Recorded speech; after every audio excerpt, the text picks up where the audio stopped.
All right, you'll be in the chest pocket for a little bit, chat. Testing. Can you hear us? I don't know why my chatterino is not working. I was watching. Give me back my Bernie. He was cooking. Okay, everybody calm down. Hasan doesn't want us to know? Okay.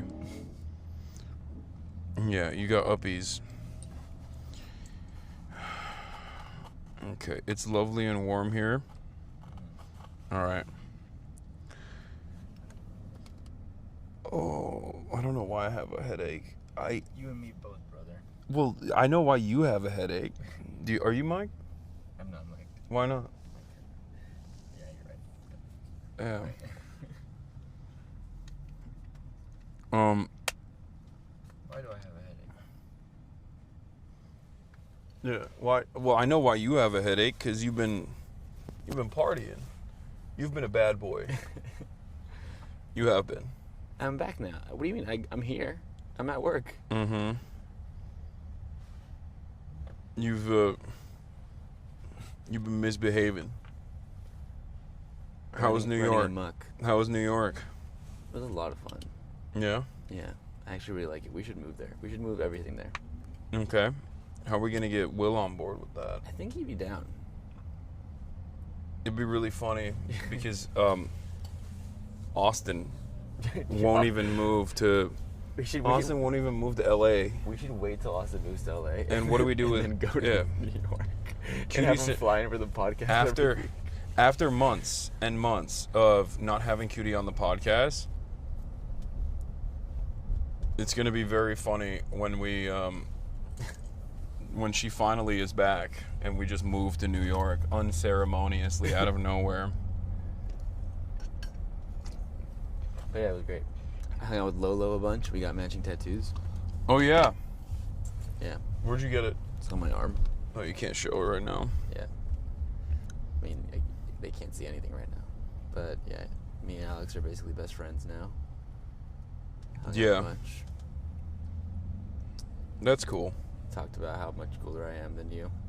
I mean, he lies a lot. So yeah, you have to be aware of that. Yeah.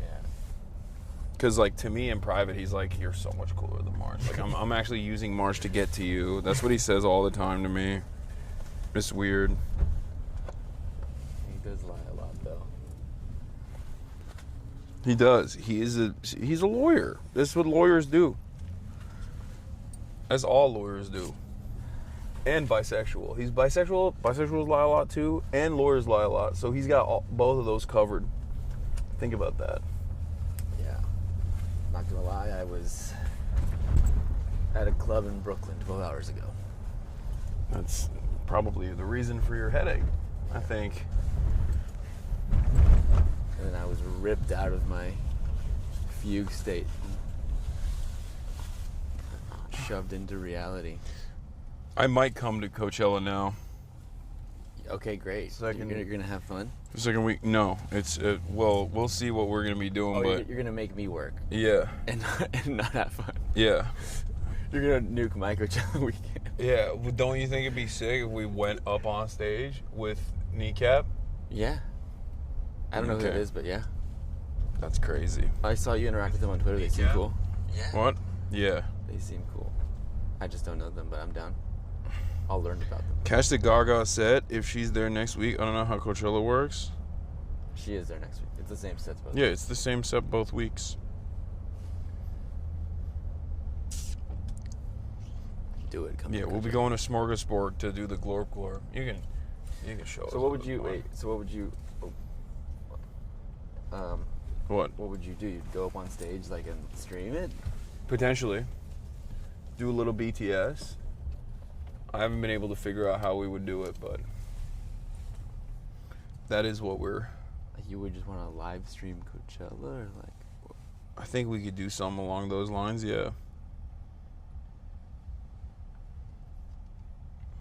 Yeah. Okay.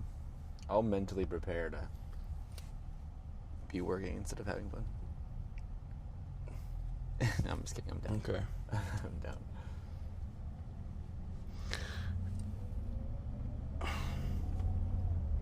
Hassan making March work at Coachella? Yes.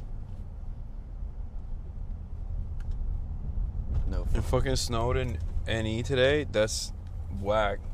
It's beautiful out here in sunny California, Los Angeles. We're on our way to the Bernard Sanders Fight the Oligarchy tour, Fight the Oligarchy rally, and very excited to link up with some of the Hasanabi heads out there today. We're going to be focusing on you, the American people. We were not able to secure an interview with Bernard or AOC this time around. I'm in contact with their teams though. We'll see what happens. I was trying to get something happening with AOC the day prior, yesterday, but it just fell through. We couldn't do it. But having said that, today we're going to go and we're going to see what it's all about. We're going to see if the Los Angelinos show out big for the Bernard rally. Apparently, from what I understand, this started at 9 a.m. and people were already slammed. They were packing in. Really? They were packing in at 9 a.m. From what I understand, they already had 15,000 people apparently show up.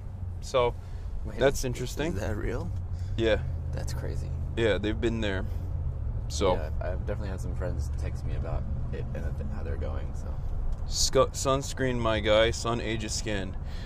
Sometimes I want to nuke myself out of orbit in a video game when I read stuff like that in the chat where it's like I'm a 33-year-old man and you got people micromanaging my skincare habits. Oh. And then I wonder why I have a headache. It's like, this is why I have a headache. It's surprising that I wouldn't have a headache at this point.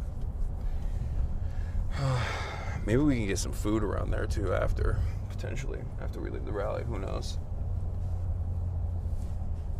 We'll freestyle the process to the best of our ability here. Yeah.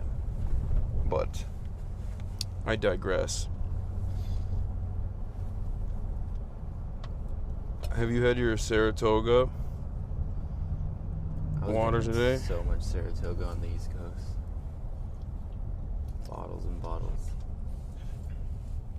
Yeah, it is popping out there. The Saratoga water.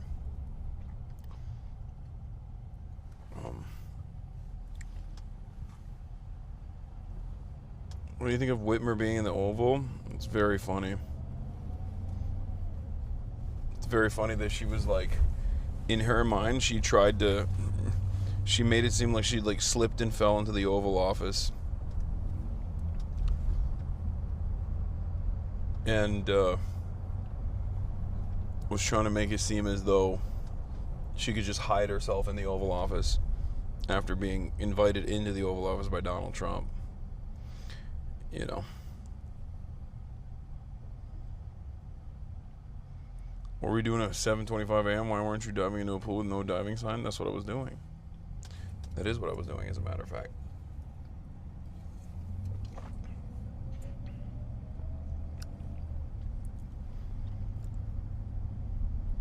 Where is this at? Is it indoor or outdoor? No, it's outdoor. That's why I'm not wearing sleeves. I see. Because the Nevada one was so hot, I learned my lesson. Oh, that just reminded me of those tacos. Yeah. Shouts out to that Uber driver. Oh, yeah. That was fun. Man, those tacos hit the spot there. I was starving that day. It was crazy. Do they have any more stops planned on this? I don't know. Tour. I can ask them. I can ask the team. They probably do. I don't know. Sir, what do you think about Bernie? Do you like him? Sorry? I said, what do you think about Bernie? Bernie Sanders? Yes. Do you know anything about him? I know, understand, no, speak English good. Oh, okay. Where are you from? Jordan. Oh, you're from Jordan? Yes. No way. I'm from Turkey. Yeah, Turkey, I'm close. Nice, nice. I'm go to Turkey, Laramore. You go to Turkey a lot? Yeah. Yeah. I like it, Turkey. How long have you been in America? Almost 10 years. 10 years. Okay, Yeah. that's cool. Yeah, my dad here 4 years. Your dad had been here for 4 years. Yes, Eco Park live. What do you think about everything that's going on right now? It's pretty chaotic, huh? Yeah. It's not good. Offend him. Offend him. Yeah. I only know bad words in Arabic. Yeah. I only know, like, the least bad word I know is gappa. Or, yeah. Or kelp. That's it? Well, no, I know really bad words too. Yeah. I'm just not saying. You want me to say it? Yeah. Oh, you want me to? Okay. Kos sukhtak sharmuta. Kos immek. Oh my God. Yeah. Kos immek.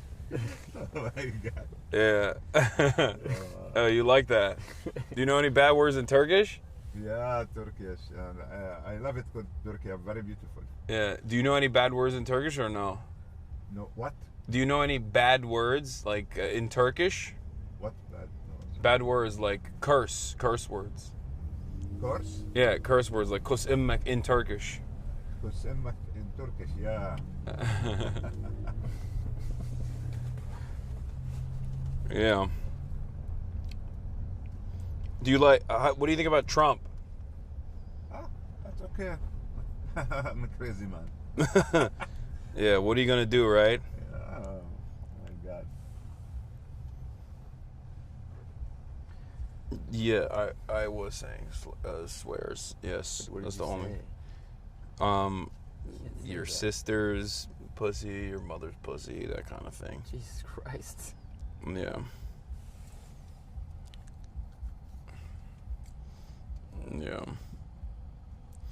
So I'm trying to act neurodivergent challenge impossible. Okay, this is normal. Okay, this is normal.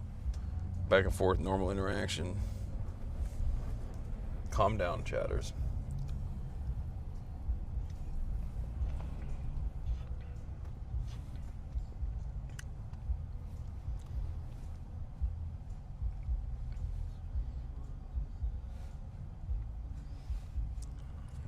Yeah.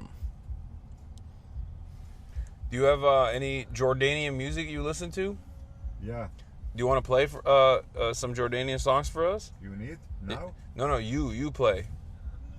Here? No. It was YouTube. You do, okay?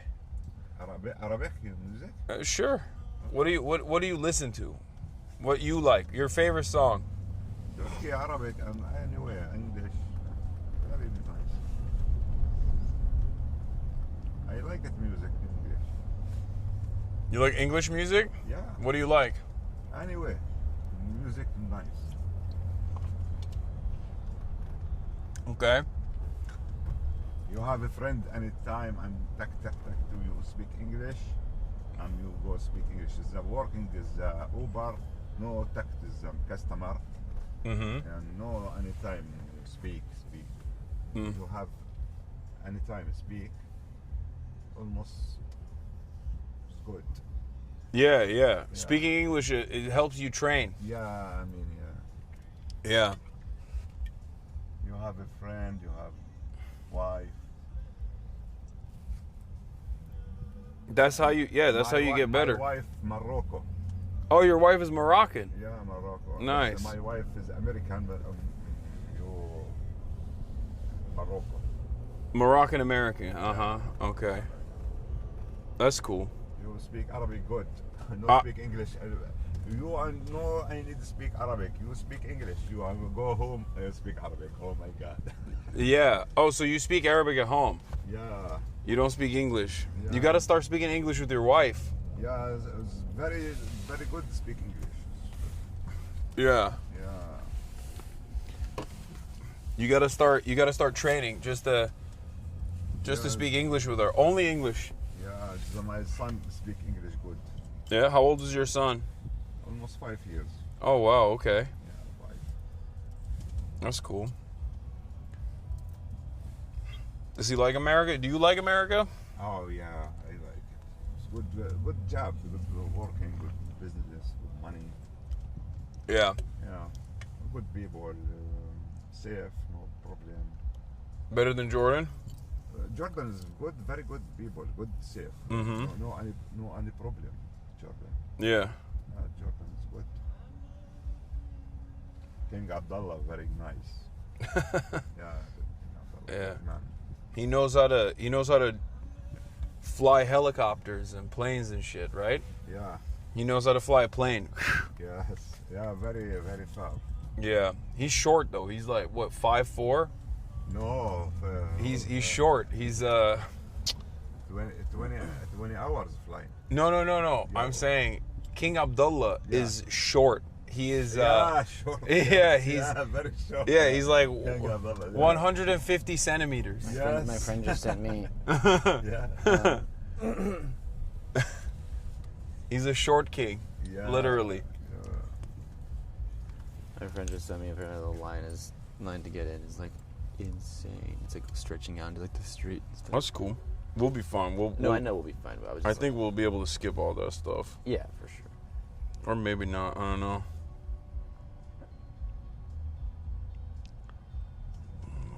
Maybe we just interview people online. We could do that too. Ask them what their expectations are of the day. Do you know how like they're supposed to speak to them? Probably like 2-3 hours. It probably ends at like 3. Maximum 4 p.m. That's my suspicion.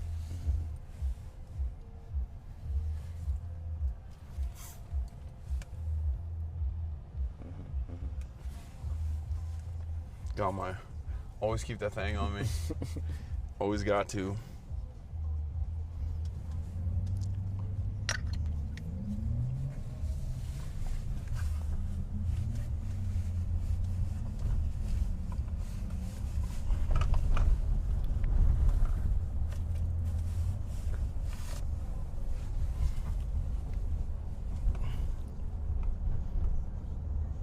California, beautiful.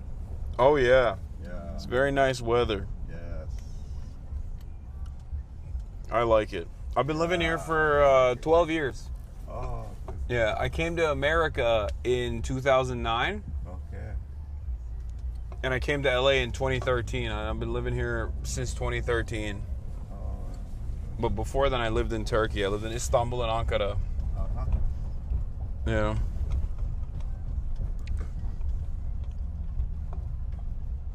It's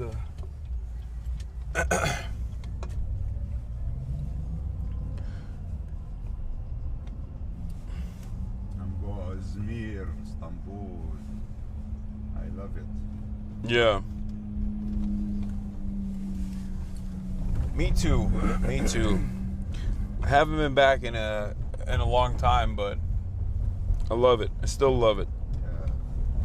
Yeah. Yeah. Okay. Oh, we're very close. Yeah. Super close. Are we getting dropped off in the right place though? I don't know. I'm gonna try to see if I can put it in the right location. There's no internet here, so I can't. 10 minutes, 8 minutes. Yeah. Yeah. We're gonna get there's a spot for us to get dropped off at. I will change it. It's like in one of the cross sections Okay. specifically. North Broadway and West Temple.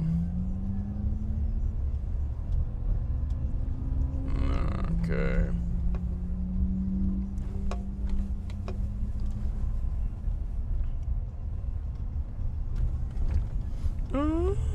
Oh, the way you are.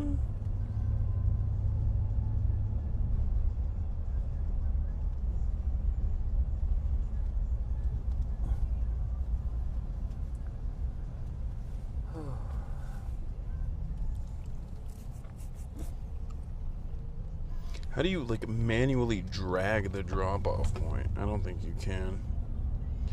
I think we'll be fine. Yeah, whatever. We'll figure it out.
No? Do I look like I... Okay. Do you look like what? I'm hanging on by a Ow, thread. what the fuck? What is going on with my leg? Ow. Okay. Something is like pricking me like a needle. Am I getting bit by a bug? Whoever is poking the Hasan voodoo doll, please stop. Yeah, please stop. Where can I get that shirt at? It's ideology. Like ideology, but with an IE at the end instead of a Y. .shop. Ideology.shop. American made, union made, baby.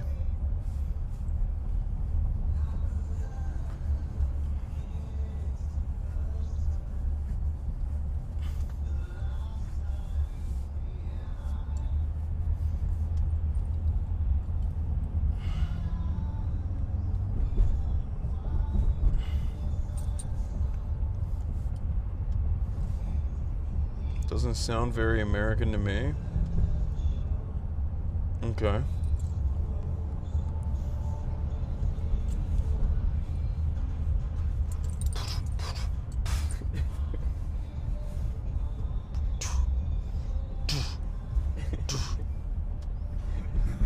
Iconic. Ask him if he thinks Queen Reina is hot. That's crazy. That's an insane question, chatter. I kind of want to ask, though. What do you think about the Queen? The Queen of Jordan.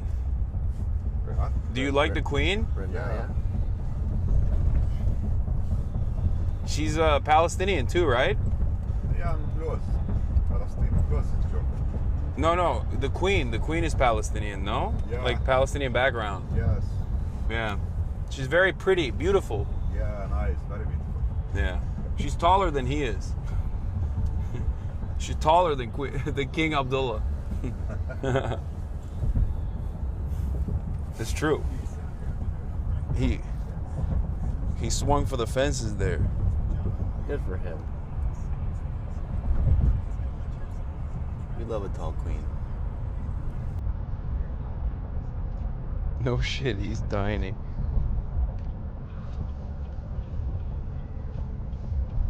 I mean, a lot of people are taller than the king. It's not that hard. Let's look at his age.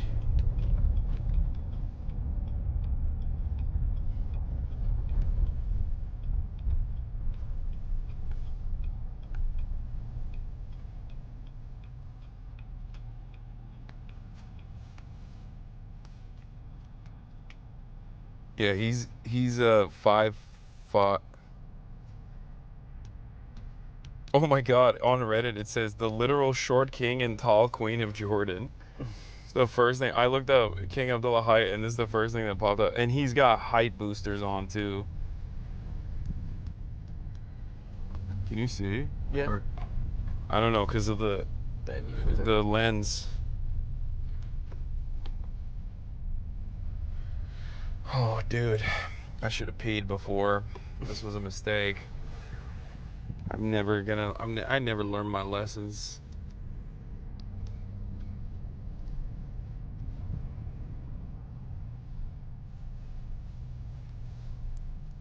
Says here. Yes. All right, we're good? Thank you, sir. You're welcome. Have a good day. All right, you take too. that one? All right. Yeah.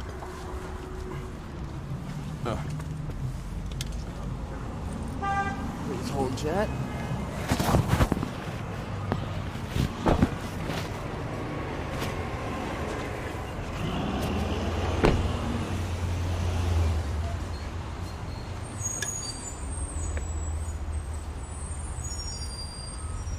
Okay.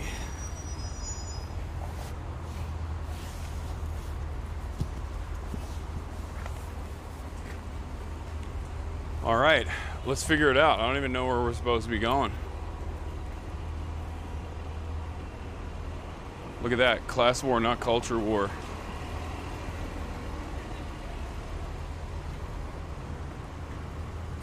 Let's see.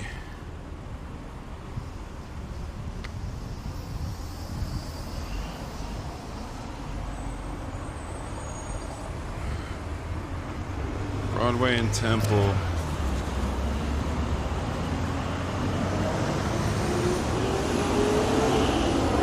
Oh, we gotta walk down a couple, we gotta walk down 2 blocks. Okay.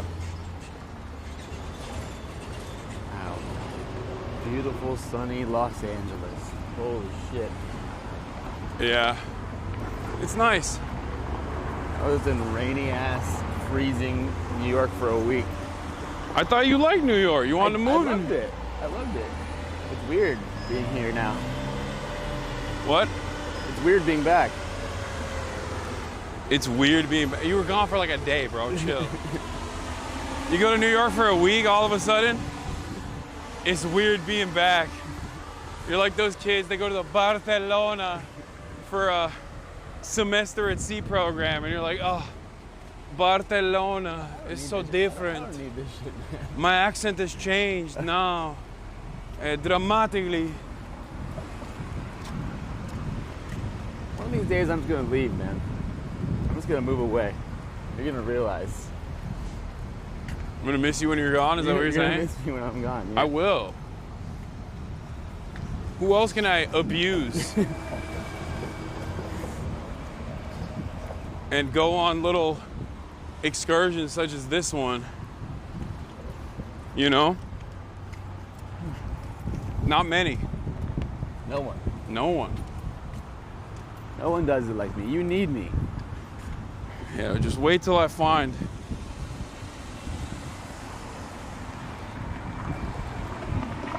Yeah, wait till I find a dude who's down.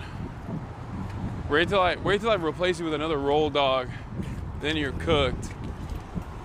Doesn't exist. That's what you think, dude. That's what you think. Why is the song focusing on the King's Height? I was just trying to shoot the shit and have fun with the driver. He, you know, the language limitations kind of cook me from having a conversation about the personal politics in that situation.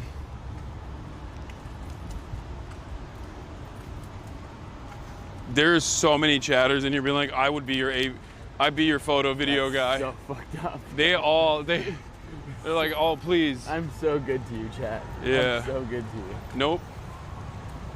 Look at that doggy. All right, one more, and then we hook a right. I'm literally so good to you. I carry you guys. I break my back to carry you, and you're trying to replace me.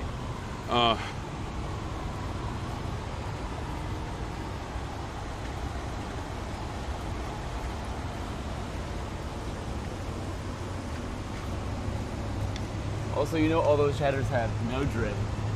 They don't have that shit on. They're definitely not hungover. They don't have motion. It's more than just holding a camera, chat. It's vibes based.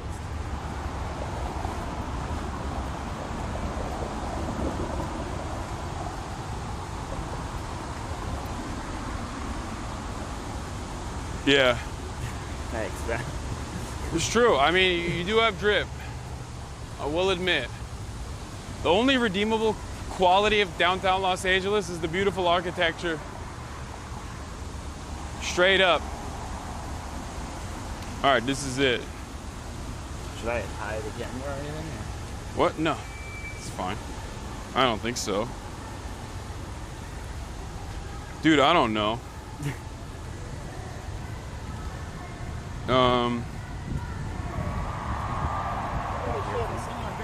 What's going on, man? How you doing? I'm doing all right. How about yourself? You see me grinding, getting the footage, Yeah. baby, getting the footage. Yeah, don't drop it, dude. This is how we get through. Whoa. Something smells so good. Oh yeah, they got the So good. they got the abuelas on deck, dude. Hell yeah. The, It's one thing New York does not have.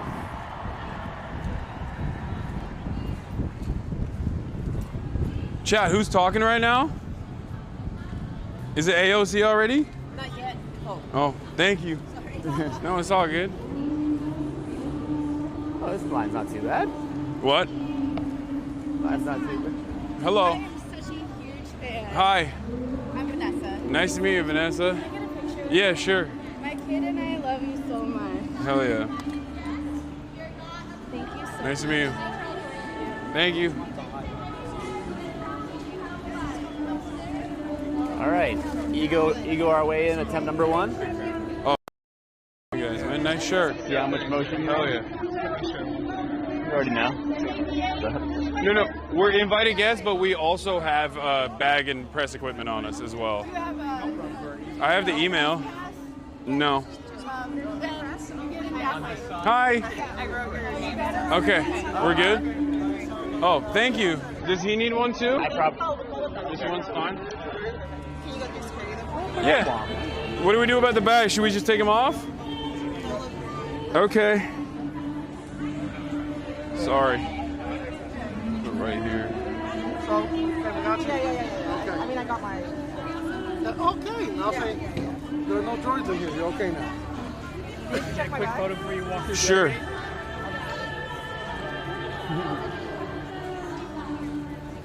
Cheers. Nice to meet you, man. So Hawaii. Oh, hey. Hi. Hi. Oh, hi. Again, nice to meet you. Nice to see you again. I just want to give this from Nablus. Give it to him. It's from Nablus from the West Bank. It's all Oh, hell I yeah. appreciate you. Nice to Thank meet you you. for talking about my people. Yeah, I'm gonna walk through right now. Okay, do I go through? Okay. I think it's fine. I didn't close it all the way, so be careful. Don't worry about it. I got it. I don't want your stuff to fall out, man. No, it's okay. Thank you. That's how we sneak through security, chat. Y'all like that? Like a fucking, All right. like a whisper. Hi, Hasan. Nice to meet you. We have. I'm March, nice to meet They you. said that they had a spot for us in the press box if we want to post it there. There's also a VIP area, right? Yeah, We- that's pretty full right now. Wait 1 second. Okay. I mean, can we not go there? To the, I can picture in the press box. We can go that way. No, I meant the cordoned off VIP area. Can we go there first? Okay. What's up, guys? What's going on, man? Nice to meet you. Hi. Holy shit, there's a lot of people. What's up? Okay.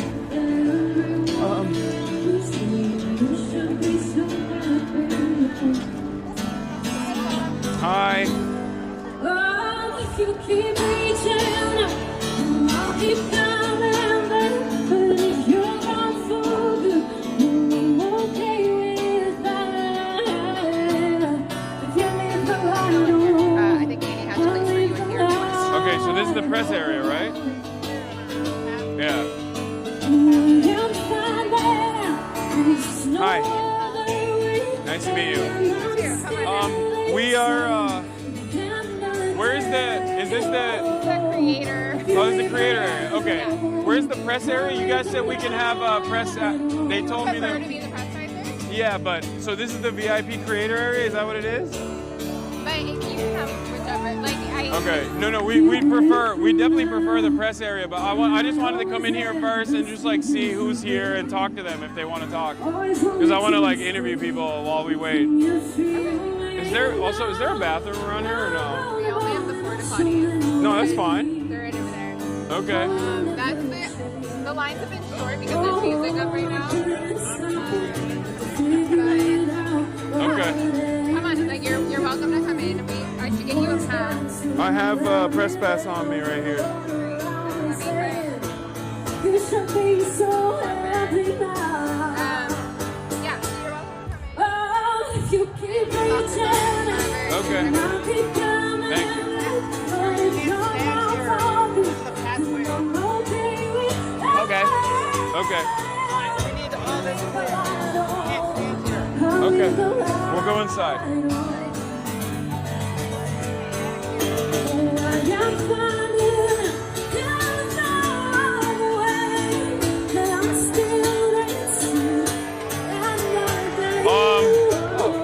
I can't even hear myself think. It's so loud. Hi. Yeah. Well, we would would rather shoot from over there. Yeah, I have a press pass as well. Okay. But we're want this while we help. no. I just wanted to come in and see who the influencers are, talk to them as well, maybe interview them. But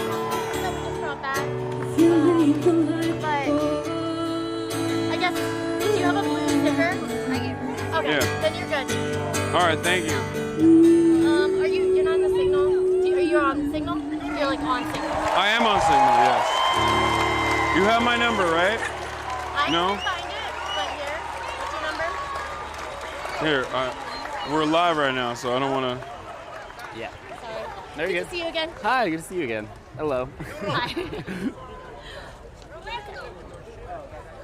There is nowhere else in the world I would rather be right now. Oh, you Right? texted me. Here you go. Yeah, Okay. yeah. I didn't. Okay. Days like today remind me that the people will always have the power.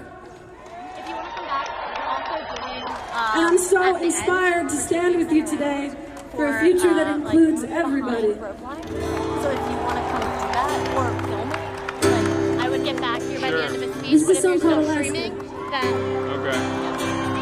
All right. we're gonna probably head out like as soon as he's done his speech to walk it back. Okay. What's the Hey, what's up? What's the how are you doing?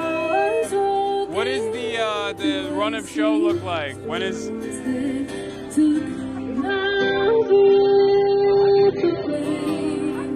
right now. Can you send that to me? Yeah. And right now we're at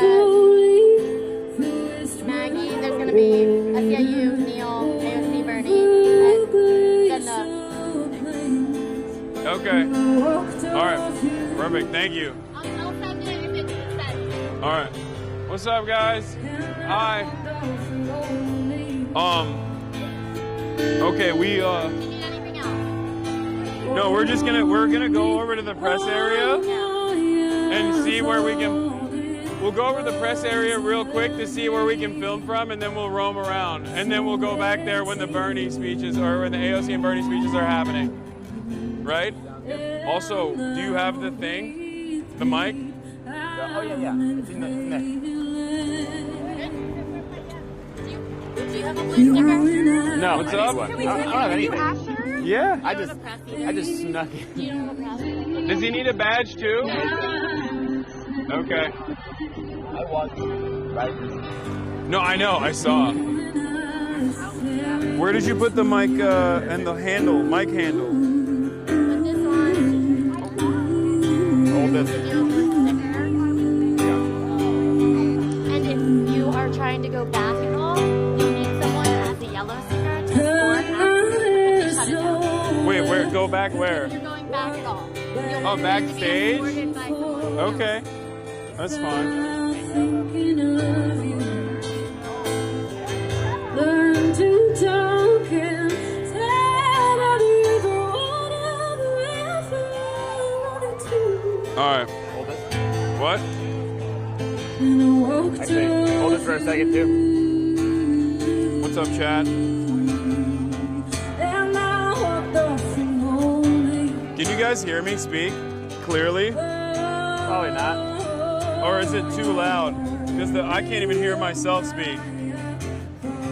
So I suspect that.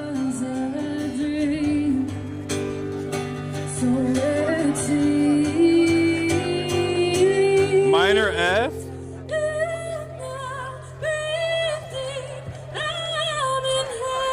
Audio's good? Too loud?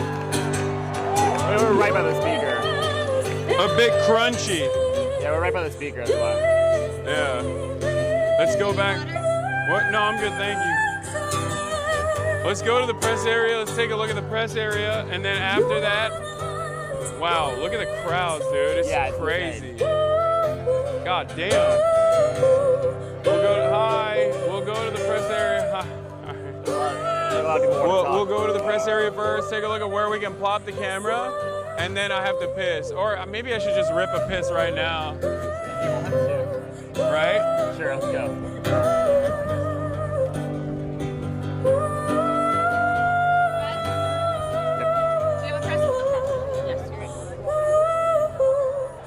Damn. You got no motion. Some of the volunteers are They're running a tight ship. volunteering hard to kick me out of here.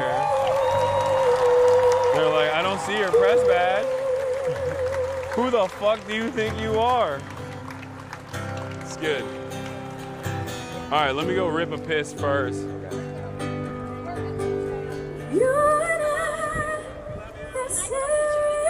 What's up? Can I get a picture with you? Sure. I'm with the ILWU Bronco 13. Hell yeah. I was gonna step over it. Can I step over Hell it? yeah. Can I step over it? Joan Baez. I don't know if you know them. The longshoremen? Yeah, no, of course I know them. We're from the West Coast. Yeah. Yeah. Excuse me. Sorry. Is it not good? If you don't mind. Go for it. Yeah, one second. No, you can do it again. Hold on. I just Good, just getting started. All right. Thank you. Nice to meet you guys. Of course. Thank you for yours. Yeah.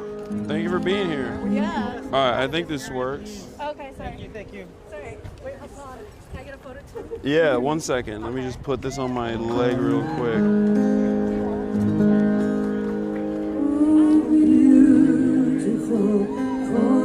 Thank you. Nice to meet you guys. So can I get one for the program?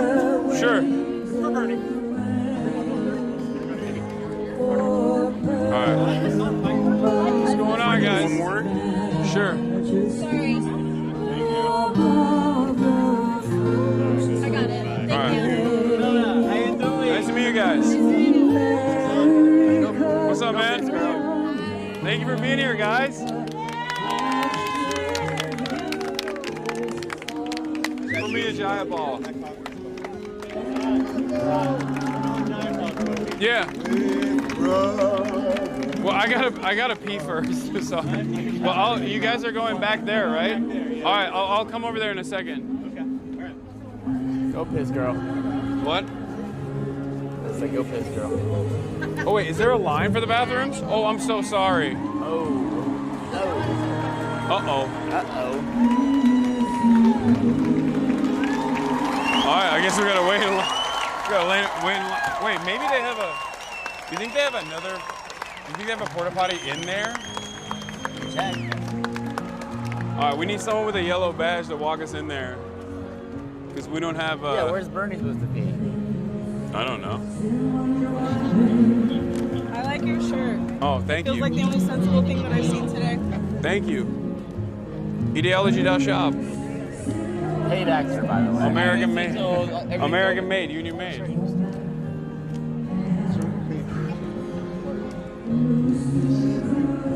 That is a shitload. We should have just went in with them. God damn it. I can't even really tell on camera how many people there are, but it's a shitload. Can they? Hey man, thanks for all you do. Oh, hell yeah. You too. It's like in every direction. Yeah.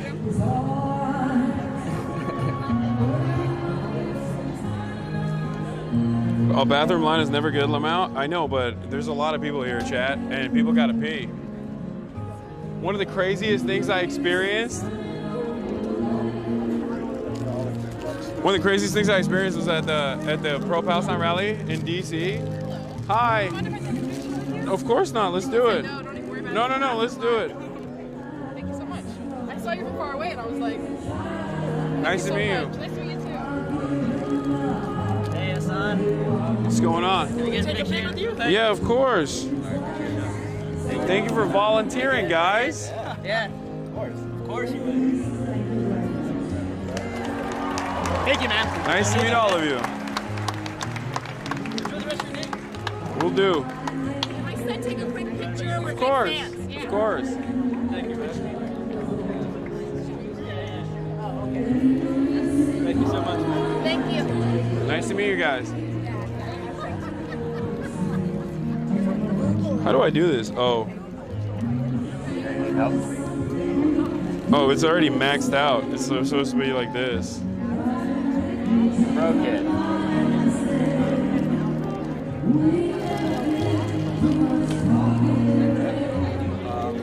I just wanted to say thanks. You prevented a few of my friends from going down the red pill right-wing pipeline. Hell yeah. So I appreciate that, man. You Of course. speak to a certain type of people. I'm sure you get that all the time. I try my best.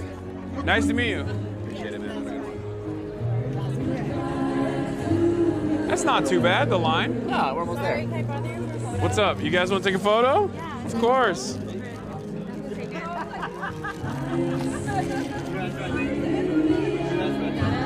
Thank you so much. And nice to meet you.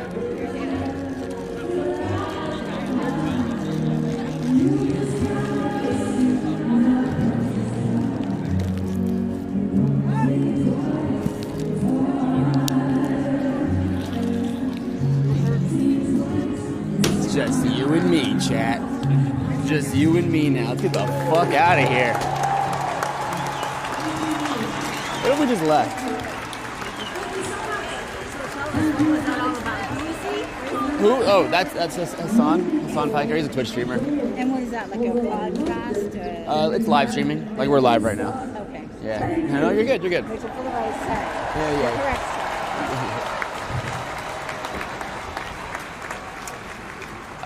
I can't read chat right now. Don't know what you're saying. The sun is beating down so hard on me right now. Okay. I don't like being on stream anymore. This is getting awkward, chat. Hassan, hurry up. Please, pee faster. Oh, excuse me. Were you going to use social too? No, I'm just waiting for... All right. I'm opening chat. I'm reading you guys. Looking. Just kidding, he's done. Thank God. Here you go.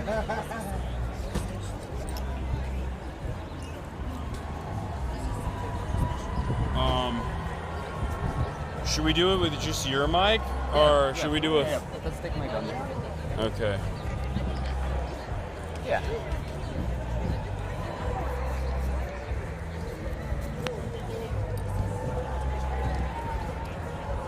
Oh, it's kind of overexposed. Sorry, Jack. All right, here. What is this? It's from. It looks like you could stab someone with it. It's from the mic arms, like the Elgato table clamp mic arms. Okay. Thank you for doing the good work. Thank you for being here. Thank you. I can meet you at the press entrance. Will you drop me off? Look at that. Just don't swing it too Oops, sorry about that. All right, let's see if we can get back here.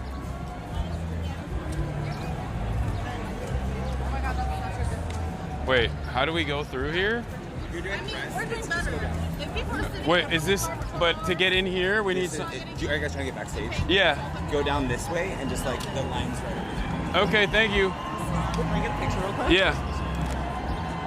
Thank you. Nice to meet you. Guys love you. Oh, thank you. Hey, What's going on, guys? Hey, big fan, man. Nice to meet you guys. Thanks for being here.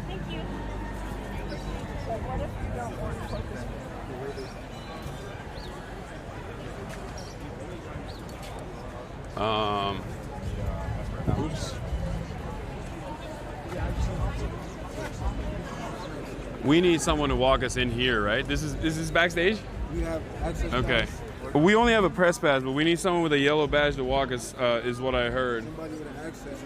Yeah. Access, then we can allow you. Yeah. I have all access. You just hover long enough, someone will recognize you. Okay. Oh yeah, she has I know it. who you are. Oh, okay.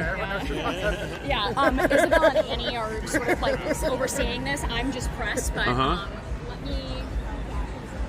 What do you have a one-on-one right now? No, we were gonna walk in with Pramila's team, but I had to go pee. Fair. Absolutely fair. Okay. Yeah, I can let you back. Okay. Thank you. Yeah, of course. Thank you.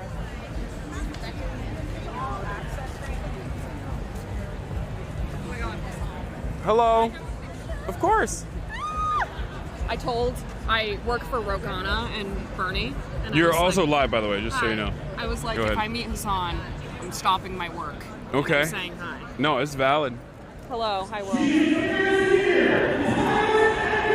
You're amazing. Keep doing what you're doing. Nice to meet you. Thanks for all you do with Rogue, too. All right.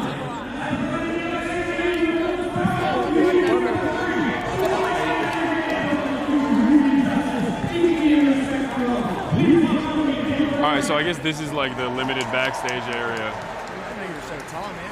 What's up, man? What's up? I work with Khanna. I do his digital. Oh, nice to meet you. Nice to meet you. Is he here? Yeah, you want to go talk to him? We can talk to him. What's going on? I'm one of the representatives who got expelled. Oh yeah, I remember. Here, what's up? I'm live right now, by the way. Yeah. Yeah, you want to talk? You want to talk to the stream? Yeah, I'm just here supporting the fight against fascism and oligarchy, and so I represent Nashville in the legislature in the South, and we know that in the South we have the system of plantation politics we're still fighting against, and so the youngest got kicked out in 2023 for protesting, but we're continuing to engage in good trouble. So, hell yeah.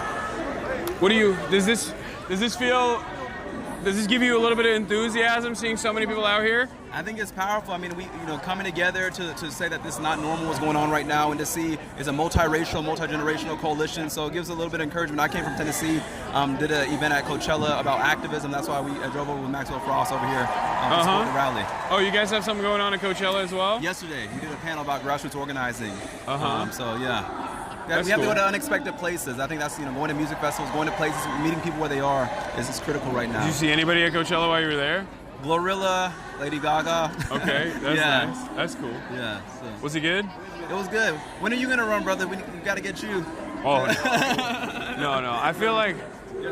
I feel like I have utility doing this more than anything else. Yeah. Well, thank you for keeping people informed more than the corporate media. You tell the truth and you say things that need to be said and are not worried about like being censored or the consequence. But you just got to shine light of truth on what's happening right now. So, what do you feel are some of the inefficiencies that you're seeing from the Democratic Party right now? I think we're not recognizing the urgency of this moment. I think people are still trying to play patty cake and make friends with fascists, and we have to recognize that these are not folks who have our best interests. There's no way to find a moderation with people who want to destroy this nation and destroy people of color, destroy people who are trans, destroy immigrants. There's no common ground, and so we have to recognize that there's urgency and that we have to fight. We can't be afraid to fight back, and and that means civility is not always the way, decorum is not always the way. Sometimes democracy requires disruption, and that's what we need right now. All right, thanks a lot, man. Appreciate you. Can I take a picture with you? Yeah, of course. Want to go see Rob? What's up? You want to go see Rob? Sure. We'll go talk to Khanna. Thanks, brother. Nice to meet you, man. Yeah. Thank you. Keep up the good fight. Hassan Piker, can I quick get a photo with you? Yeah. Can someone take a please take that photo with me and Hassan Piker? I'm the executive director of Progressive Democrats of America. Oh, nice to meet you. Nice to meet you. How are you doing? You're live, by the way. What? You're live right now. Oh, I am great. Well, on behalf of the young Progressive Democrats of America, I'm here with your hero, Hassan Piker. Oh. So you've been in touch with some of our steering committee from YPDA. I'd love to tell you what we do. We are the organization that drafted Bernie Sanders to run for president as a Democrat. Back before Sanders ran in 2016, we were the big fish in the small pond of electoral left politics. And now we're one of the major national mass membership organizations. We're on the far left wing of the Democratic Party, Democratic Socialist, Social Democratic. But man, I'd love to hear your thoughts on the contemporary Democratic Party, more than mine, because I hear mine all the time. I say mine all the time. They know my thoughts on the contemporary Democratic Party. It's always a day late and a dollar short at a time when there's no time to waste, Don't you think the base of the party, though, supports the Sanders platform? I do. Right. Yes, I think so. So it's the money power that controls. I still think like even the Sanders platform doesn't go far enough by my estimation. But I think that at least like he's trying to claw back some of that podium away from the Democratic Party in the appropriate direction. And that's a good thing overall, and it clearly is something that people are responsive to. Mm-hmm. Yeah. So I'm, every time I go to one of these things and I see these massive crowds, I'm very excited. Well, to your audience, right? To your audience, don't forget, we're in a situation where, by the way, a lot of political scientists and historians note that left progressive success... Some of your young progressives over there. That success for a left progressive movement, especially a redistributive one, happens after a severe crisis in the world. We have our crisis. We have an opportunity to remake America on a social democratic socialist plane, folks, with universal health care, a prosperous middle class, not dominated by oligarchs. But here's the thing. Is the Democratic Party the vehicle or the barrier? It was the vehicle in FDR's time, and if it is the vehicle, because I think we need unity, therefore we're not going to see third partyism, because no one's going to start a third party, because no one will vote against the fascists. We need unity to defeat the fascists, but we got to make that vehicle of unity what the people want, or it will be gaslighting and it will lose. Yeah. I agree. So there we go, man. Nice to meet you. Did you take a photo? I think so, or maybe you took off my phone. Great to meet you, nice to man. meet you. Yeah. All right, let's go talk to Khanna. Yeah, sure. Thank you. Yeah, of course, Bro, man. What's good? You know Jane, right? We were trying to like do because the budget's coming up. She was like, we should do a stream where we work out and talk about the budget. I would love to do that, man. Guys, this is the LA snap. City Is this Comptroller. live? Oh yeah, we are live. Controller, yeah. Yeah. Hey, what's Kenneth up, guys? Mejia. You are. I think you've outperformed my expectations out of all of like the local, out of all the local picks that I had that I was like actively supporting. You've done a phenomenal job. Thank you, man. We need to let people know where the money's going in the city. So. I know. Yeah. What do you think is the biggest budgetary crisis in Los Angeles right now? Oh, right now there's so many lawsuits in the city of LA. We're facing a $1 billion budget deficit. $320 million this fiscal year is spent on lawsuits, a lot of it. Yeah. You know, the top part is police. Next there are like the dangerous roads and stuff like that, but too many lawsuits and not a lot of revenue coming in on our tax dollars. I always tell folks that are watching, that are listening, like, listen, if you're pissed off about your potholes, if you're pissed off about the shitty infrastructure, if you're pissed off about the social safety nets that the city used to provide, lack of adequate public transit, even homelessness, a big part of that is because our local budgets are unfortunately designed to constantly go to the police. Yeah. And then also, the additional expenses are also going to the police in terms of lawsuits that the city has to pay out back to the taxpayers when the cops inevitably do things that nobody likes. Yep, and what happens is when they overspend, they have to cut or take the money from another department. And so that's what they're looking at. Because of this $1 billion budget deficit, the city's looking to cut thousands of jobs. So. Yeah. If you all pay attention, April 21st, that's when the City of LA budget drops. Pay attention, and we'll be telling everyone where the budget drops. And maybe we could do something when it drops so we can let everyone know where the money's going. Watch out. Can I take something for you? Yeah, of course. I'll give it to Jane. She I still have your muscle tee. Oh, really? Yeah, he made when he was running, he made muscle tees for the campaign. All right, but we gotta go talk to Khanna. Good to see you, man. Keep up the great work. Thank you for everything. Frost over to the creator platform because we're trying to clear this area. They want me to talk to Khanna real quick. Is that all right? Can I do that? It'll be quick. All right, let's go through here.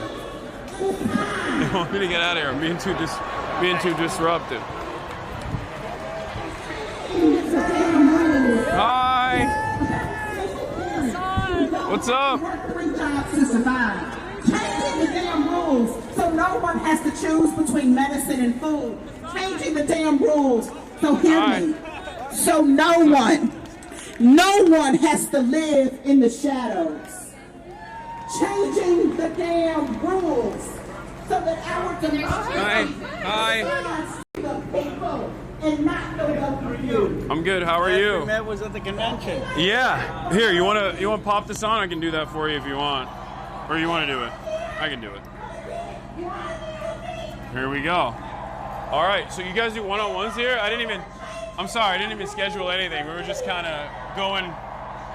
We're just doing it casual. But all right, we're here with Khanna, everybody. Good to see you again. Remember a lot of the stuff that we had a conversation about at the DNC. I feel like I was ringing the alarm bells. You were right. And you were ringing it on Gaza. Yeah, and unfortunately, it feels like it came true, and now we are staring down the barrel of unlimited control in a very scary way. The erosion of due process, the erosion of the First Amendment. How do you feel about all of this? Well, it is very, very concerning. The only thing that we have going for us is people are realizing Bernie Sanders was right. You know, I co-chaired his campaign. 40,000 people out here today standing up against mass deportations. Supreme Court ruled that Abrego couldn't be deported to El Salvador. Unanimous decision. Unanimous. Because people are speaking out. I'm going to Yale Law School on Tuesday to take the fight to J.D. Vance. Both of us went to Yale. And it's one of the most hard-hitting speeches. I'm going to call them out. on calling universities the enemy, on watching idly while students are being snatched from universities for speaking out on free speech. Law school, the law firms as well. It's very obvious that the Trump administration is actively undermining any part of the legal apparatus that could even remotely fight back against the unjustifiable, unconstitutional actions that they're engaging in. I think aside from protesting, which is great, what are some of the tangible things that people can do? Show up in red districts, and I've been on this town hall tour, 1,000 people in rural California, going to Nebraska, Pennsylvania, because we can get Republicans in these swing districts to start to speak out. They are. Josh Hawley called Trump and said, I can't vote for any Medicaid cuts. You got the Supreme Court now at least saying you can't just deport people without due process. You have people like Don Bacon speaking out against the tariffs. It's too few, but the more we mobilize, the more some Republicans are going to start speaking out.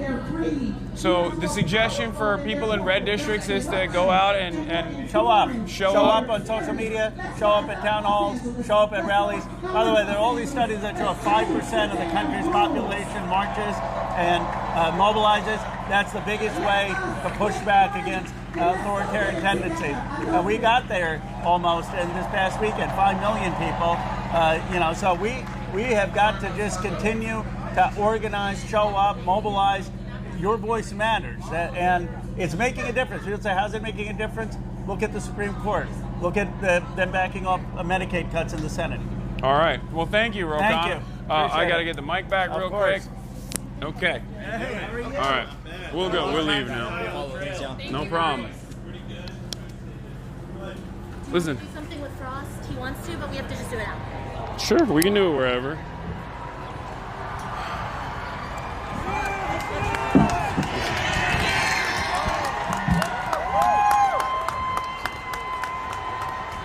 What's up?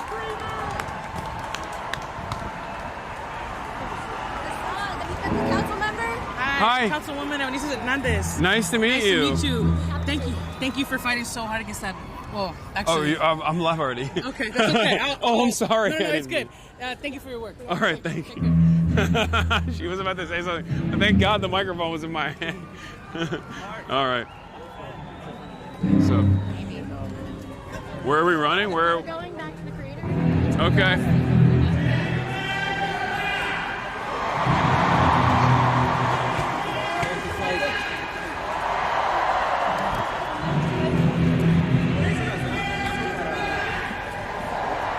Thank you. We're going on strike at UCLA on May 1st. Hell yeah. All right, we'll be there. Hey, what's up, man? All right, is this where, what's going on? Nice to meet you. Is this where we're doing it? Oh.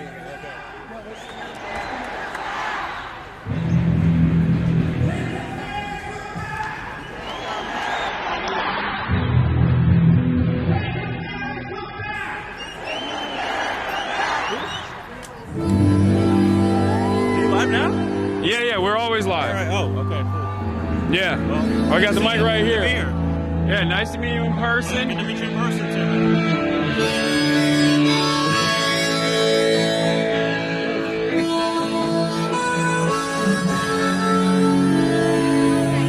Oh, Michael from Pennsylvania. What's good? Hey, what's up, buddy? How you doing? I'm talking all these lips. What? I'm talking all these lips here. Nice. All right. Where are we supposed to go? Is this good? I think we're good here. It's so fucking loud with the goddamn views. What's going on, man? Nice to meet you.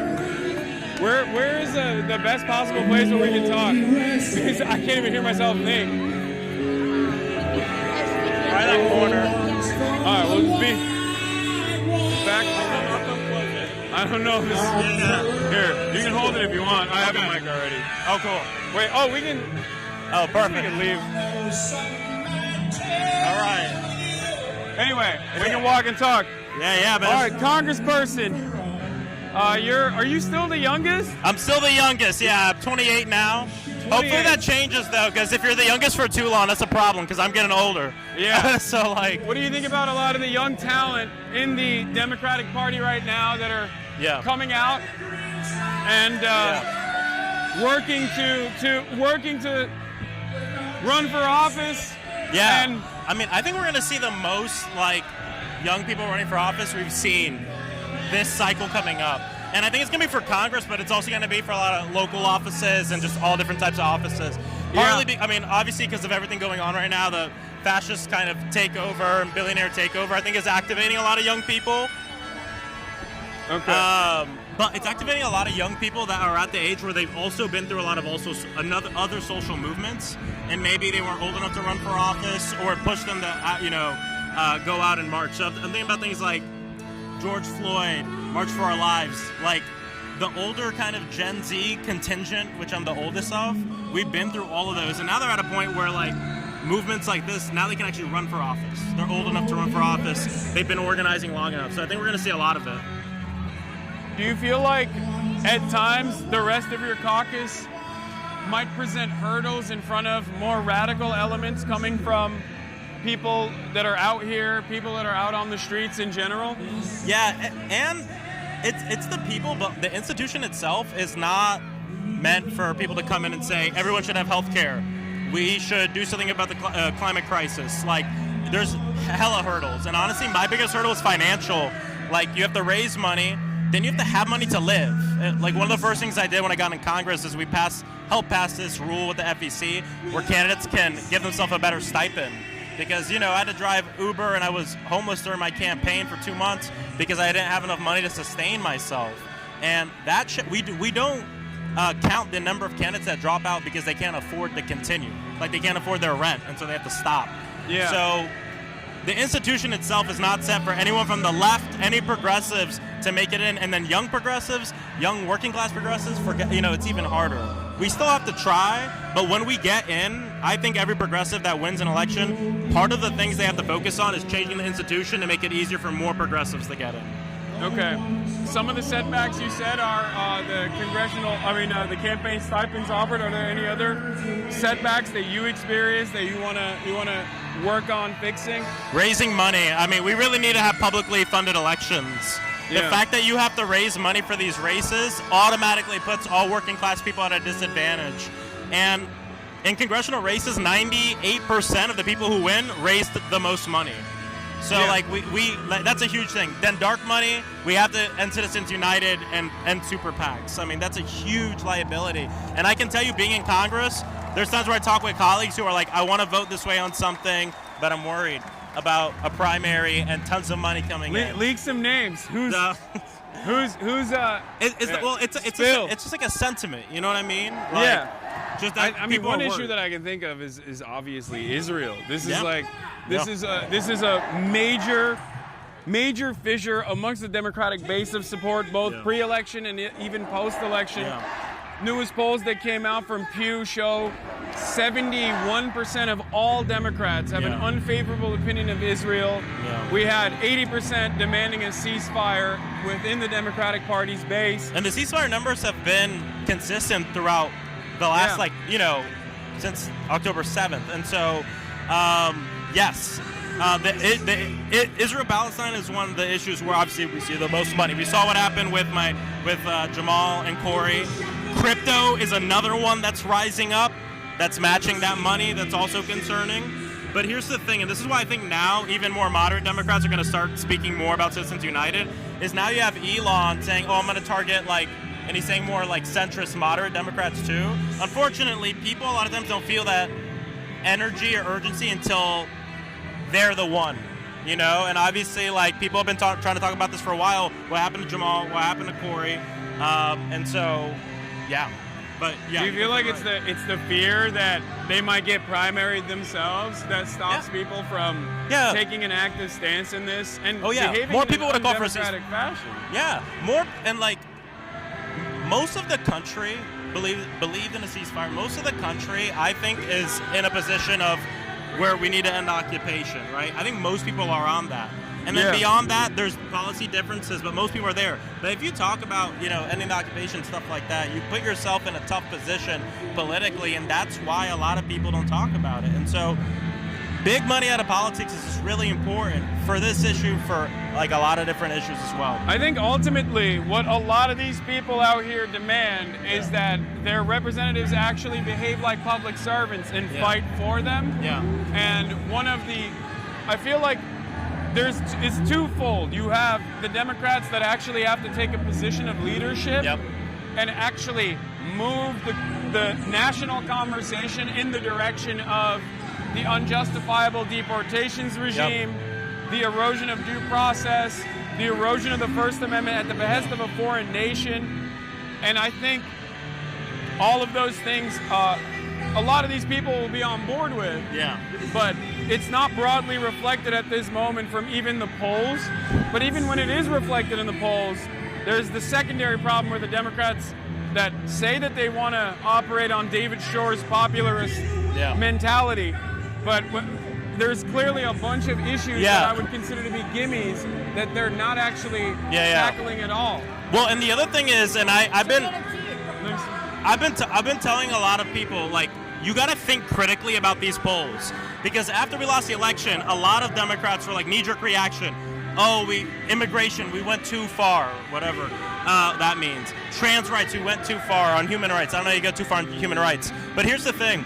If you look into the numbers and you look at the ads, I actually viewed but a lot of the ads the right wing did. They were never about trans people. They were never about immigrants, because most of this country is fine with trans people. Most of this country wants people to have their rights and be dignified and not be discriminated against, whether you're a trans person or not. Most people know immigrants are important. Most people are against mass deportation of undocumented people. But what the right wing does is they find a vulnerability and they look at the numbers and try to see, okay, we know that most people don't want to be hurt. So the crimes or the ads on immigration weren't just about immigration. It was about the most craven, bloodthirsty, undocumented immigrant you can find. And if you don't like Trump, they're going to come and kill you. Same thing with trans people. They honed in on trans kids in a very specific way. And so I think what Democrats have to do is not shy away, but we have to be very forward and stand 10 toes down and dominate the conversation, because if you leave it open, they will take advantage of it. We did it to them on abortion and guns, so we can't allow that to happen. I agree. I mean, this is what I've been screaming about from the rooftops, even before this election, and it's not in perpetuity. But it does feel like a lot of Democrats, at least like older Democrats, that have calcified in their positions of comfort and their positions, their ideological positions, refuse to tackle any of these issues head on and are too terrified of counter messaging on anything and demonstrating leadership. And one of the things that the Republicans did, I mean, they know their positions are unpopular, but they still actively push for it and dominate the media landscape. And it's not just about appearing on podcasts. It's a multifaceted approach where the people, the representatives themselves, are reflecting the values that they want the base to have. Whereas in this situation, we have popular mobilization happening in one direction, but the Democratic Party is not responsive to the demands being made. Even a demand as simple as fight back against this administration. I will say I'm seeing, at least where I work, I'm seeing a big, like, a shift going on, in part because of this and these rallies happening very close to a lot of congressional districts, and I think that shift is really important. We saw what happened in the CR vote. Obviously the Senate messed this up, but I'm not sure we would have been that strong if it wasn't for these mobilizations going on. So I'm 100% with you on it. I mean, a lot of people are learning all the wrong lessons from this last election, and part of the purpose of these rallies, I think, too, is to get people engaged, but also make sure people know these issues. I find the word, like, the center so interesting, because everyone has a different definition of what the center is. Is it what most people believe, or what's most likely to get done in the institution right now? Because Medicare for All is the center. Like, most people are for it, right? The ceasefire is the center, was the center. And so we're the moral center of politics. So I feel like we got to lean, and if we don't, we're going to lose more. We're going to lose worse. One last thing that I want to bring up, in terms of the trans issue, or in terms of getting bullied on this sort of stuff, on immigration, beyond counter messaging, I think the Democrats are not identifiable on tangible policy prescriptions to the problems that American people are facing, what would you say are 3 top policy positions that would identify you? Ooh, that would identify me? Yeah. Well, a big one I have to bring up is, and specific policy positions, I would say, like banning assault weapons, generally around gun violence. Gun violence is what got me involved in politics when I was 15 because of Sandy Hook shooting. And then we had Pulse nightclub, like where I live. And 3 months after that, I survived gun violence in downtown Orlando. So the reason I always bring up gun violence is it's the symptom of other issues, like housing. And so I would say that. The other one is fixing the housing crisis. We really need better tenant protections and national rent freeze or rent control. I think is really necessary. Housing is the number one issue I hear about from people when I knock doors. Yeah. Like, because whether you're a tenant or a homeowner, you're pissed off right now on the housing situation. And then I'd say the third one would be Medicare for all. I mean, and just getting everyone health care. I think that would be one of the most transformational things to happen in this country in terms of like lifting everybody up. But just a million things we need to do. Yeah, no, there are a lot. But I'd say those 3 really identify with my story and why I came to this work. Okay. All right. Thanks a lot. Yep. Good to see you, man. Nice to meet you. All right. All right. AOC. Hey, what's up, guys? Hi. AOC speaking. Let's try to find a place to plop up on the press box. Of course. Let's do it. Thank you so much. Nice to meet you. All right. Hi. What's going on? They said we had a spot on the press box. It seems pretty hectic up there. Is it possible we can just plop up over there right now? Go for it. All right. We'll just muscle in there. Oh, you want to take a photo? All right. Nice to meet you, man. We're all here together. What? Hi. No, I can't right now. Let me go up there first. Let me see. Sorry. Everyday working Americans like us. And we are here together because an extreme concentration of power, greed, and corruption is taking over this country like never before. Pull it up. Oligarchy in America. Here. And we must acknowledge the terrifying moment that we are in right now. And that what we are hearing and seeing with our own eyes is, in fact, happening. Okay. We are watching our neighbors, students, and friends being fired, targeted, and disappeared. Sorry. It is real. People we love are being targeted and harassed for being trans or queer. Our co-workers, U.S. citizens and immigrants alike, are being disappeared off the street by men in vans with no uniform. Just plop on over here.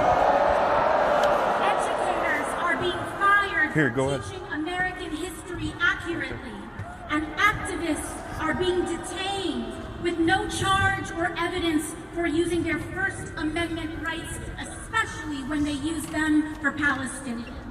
Is that good? In fact, the Trump administration admits that it has jailed Mahmoud Khalil, a young husband and father from New York, without any evidence or charge of a crime. The Trump administration admits that they have thrown Mahmoud in a cell thousands of miles away because he attended a protest, and are detaining him for the content of his speech and nothing more. In fact,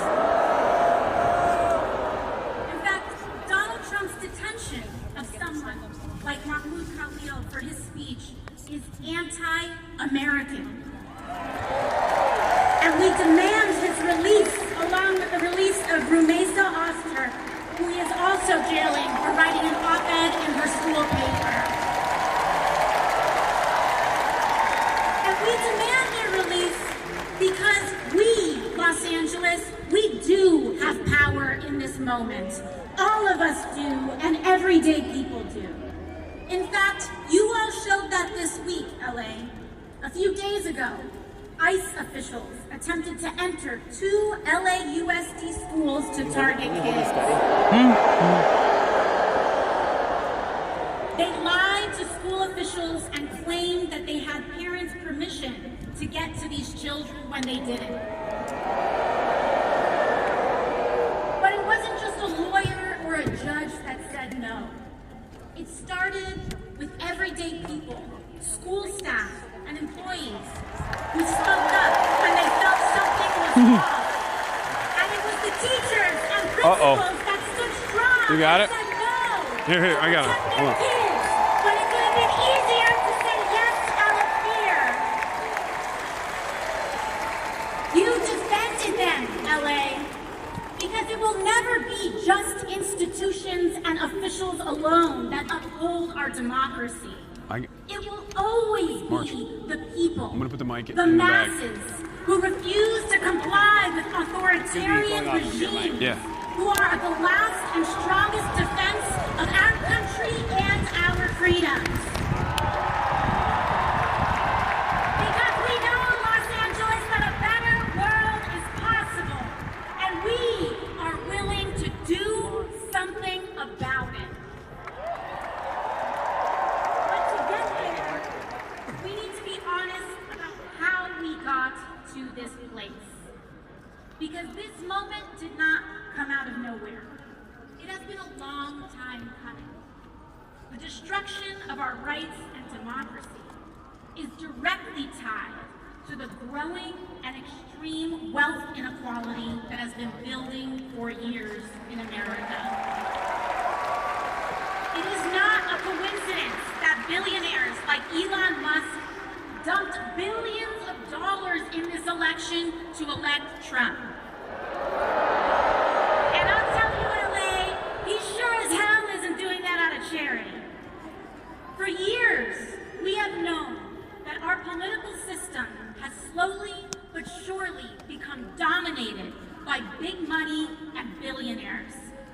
Time after time, we have seen and experienced how our government and laws are more responsive to lobbyists than to the will of everyday people. And we also know that the agenda of dark money to keep wages low and to loot our public goods to give to the rich is deeply unpopular with people of all backgrounds, all parties, and all places.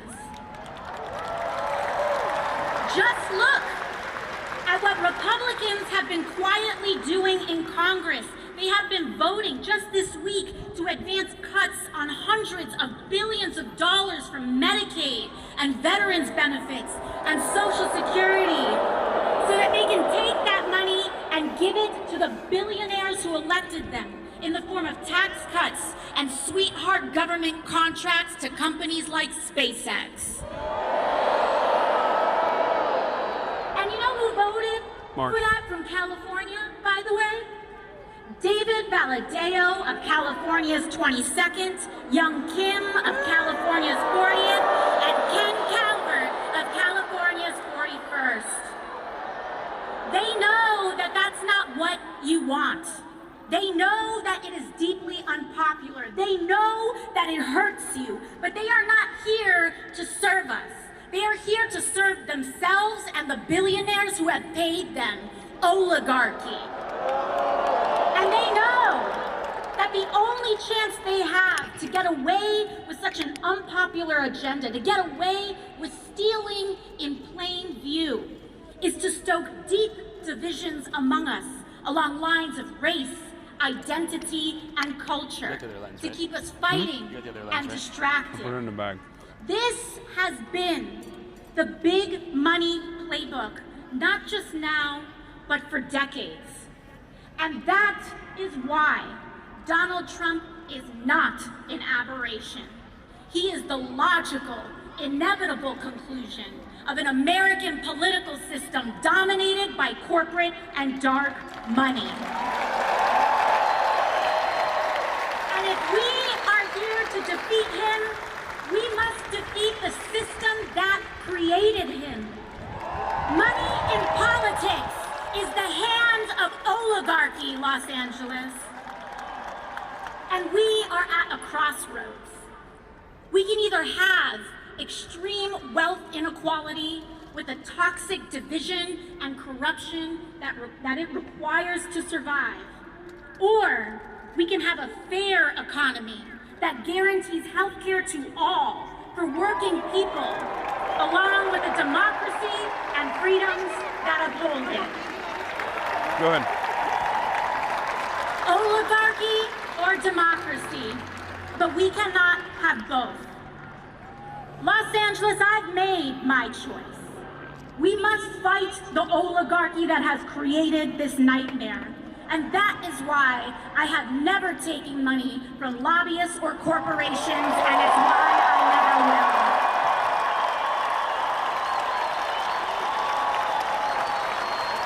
You know, when I first got to Congress, I was genuinely shocked by how this place worked. Even having run against dark money on a campaign against it in the first place.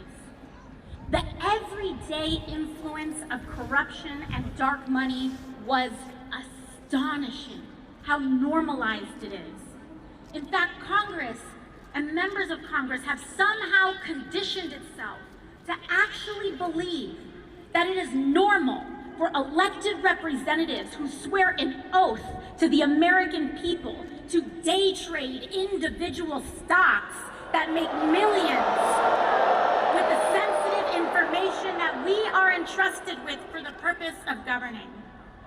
How can anyone possibly make an objective vote on healthcare, energy, or war when their personal money is tied up in pharmaceutical, oil and gas, or defense company stocks? They can't. You can't. And we saw this play out this week with Trump's corrupt and disastrous tariff scheme. I hope that we all see now that the White House's tariff shuffle here didn't have anything to do with manufacturing like they claimed. It was about manipulating the markets. It was about hurting retirees and everyday people in the sell-off. It's about J.D. Pond. Quietly enrich his friends, who he nudged to buy the dip before reversing it all in the morning. It's about coming after the Treatlerites. Trump is a criminal. What's up, man? A criminal. Nice to meet you. Guilty of 34 felony counts of fraud. Of course, he is lying and manipulating the stock market too. He is at his best making himself, the billionaires who back him, and the members of Congress who trade with him rich. Not you, not me, not the people. And to be clear, I don't care what party you are, Democrat or Republican. I don't care what position one holds. Members of Congress and elected officials holding and trading individual stock is wrong, it must end, and we must ban it. But I'll give you another example of how shocking and casual it was when I was first elected. Just this year, I was named and appointed to the powerful Energy and Commerce Committee. This is one of the most powerful committees in all of Congress. And for years, lobbyists worked to keep me off this committee. It oversees 2/3 of the American economy. Yeah. Healthcare, energy, technology, trade. As they say in Congress, if it moves, it's energy. If it doesn't, it's commerce. And that's the jurisdiction of this committee. And an interesting thing that happened was that the day I was named to this committee, the same day, my office's phones rang off the hook and our inboxes were flooded by every corporate lobbyist under the sun. They all wanted to be my best friends. Boo! But you know what, Los Angeles? Because of your support, because of you all showing up, because I don't have to take a dime in corporate money, you allow me to say no. But not everyone is so lucky. I have how these groups bully and pressure members of Congress, threatening to either take money away or spend it against them if they don't do what they want. And what they want is for our lives to be as expensive as possible on the lowest possible wage. It all trickles down to how life feels for working people today. These facts of life, the feeling of the water rising up to our throats, the impossibility to afford anything easily, the fear of speaking up, the deeply bitter and toxic division driven more by algorithms on social media than individual thought, the crumbling of our rights and protections. Understand that all of this is what it means and what it feels like to be governed by billionaires. This is what oligarchy feels like, and it only will get worse until we act. It is this system that relies on division to legislate greed that has brought us the most corrupt administration in American history and the Republican majorities to support it. Big money is how we got Donald Trump. And his whole presidency began with launching tools for bribery, meme coins to fleece working people and move around money in the dark, extortion settlements from media companies and law firms who gladly pay them. The removal of duly elected officials on Inauguration Day. Donald Trump removed duly elected officials from the chamber in order to make space for who's really in charge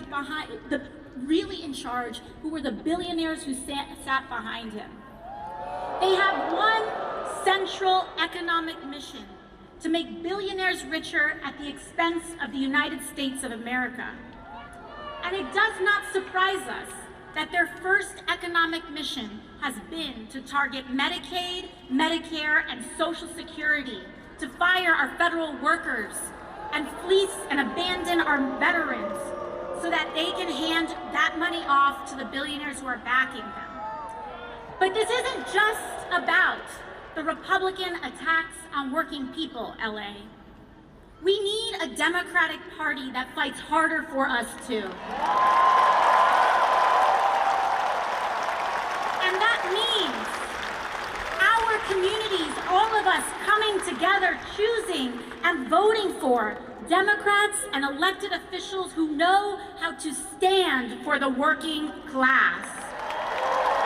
And LA, I want to thank you for working very hard and doing your best to try to make that happen. In fact, last month, when other Democrats caved, your senators, Alex Padilla and Adam Schiff, stood strong against the DC pressure and voted against the Republican spending bill to cut billions for working people.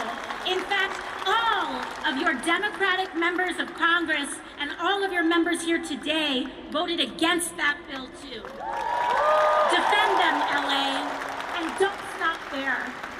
I want you to look at every level of office around and support Democrats who actually fight, because those are the ones who can actually defeat Republicans.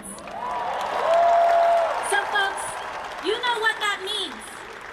We have to start working now to give David Valadao, Young Kim, and Ken Calvert the boot and replace them with a brawling Democrat who will stand for the working people of California. Damn. But beyond elections, LA, our task is to build community. Block associations, volunteer groups, church organizations, PTAs, activist organizations, because community is the most powerful building block we have to defeat authoritarianism and root out corruption. This is the path to guaranteeing health care to every American, to establish a living minimum wage, to take on skyrocketing rents and mortgages, to tackle the climate crisis, and establish a country where the American dream is actually possible for all of us. I come from a working class family. My mom cleaned houses, my dad worked to start a small business, and they worked so hard just to make life possible a little bit better for my brother and I. And when I was a teenager, my dad was diagnosed with cancer. He passed away before I was even 20 years old, and the rug was pulled out from us, all in the middle of the 2008 recession. So many of us live like this. One accident, one bad day, one piece of bad news away from our lives falling apart. We don't have to live like this anymore, Los Angeles. We can stand with one another and stand for ourselves. And we might come from different places, but we share the same experiences. So to all who came here today unsure of whether this is where you belong, I want to say that you do. No matter if you have all the right words to say, no matter your race, religion, gender identity, or status, no matter if you disagree with me on some things, but if you are willing to fight for someone that you don't know, you are welcome here. If you are willing to fight for working people regardless of who they are, how they identify, you are welcome here. Because here, everyone is valued. But we have to stand together. We cannot be tempted to turn in our neighbors or be fooled into thinking that we are really that much different from a trans kid who wants to get accepted by their friends. That we're that different from a dreamer who worked to go to college and try to provide for their family. That we're that different from anyone who's not like us. Hate is a trap that sinks us all. And it is standing together without exception to reject division. That is the only way we can win. It's the only way we can win. So I hope you see that this movement is not about partisan labels or purity tests, but it's about class solidarity. It is about the thousands of you who came out here today to stand together and say our lives deserve dignity and our work deserves respect. I need to move some food into my mouth. No matter who we are here to make a sacred promise to each other. We're filming. And our goal today is to commit to building the kind of country we all deserve. And we will make that promise, to take care of each other on our worst days and to share in the successes of our best. Thank you so much, Los Angeles.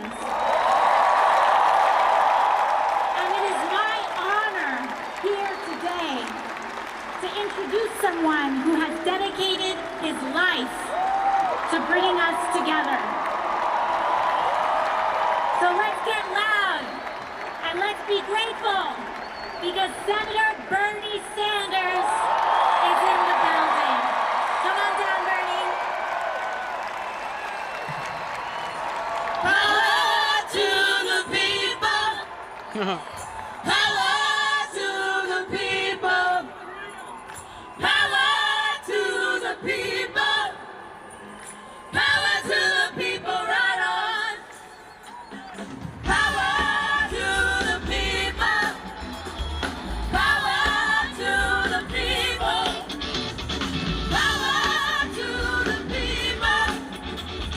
Power to the people, right on.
Chad, I can't stress this enough. There are a shit ton of people here. I don't know what the exact number is. We'll find out.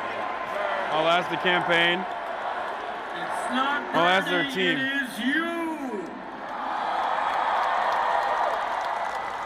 Let me thank our brothers and sisters in the trade union movement for being here. Let me thank Unite Here, Liuna Local 724, ILWU, the Longshoremen,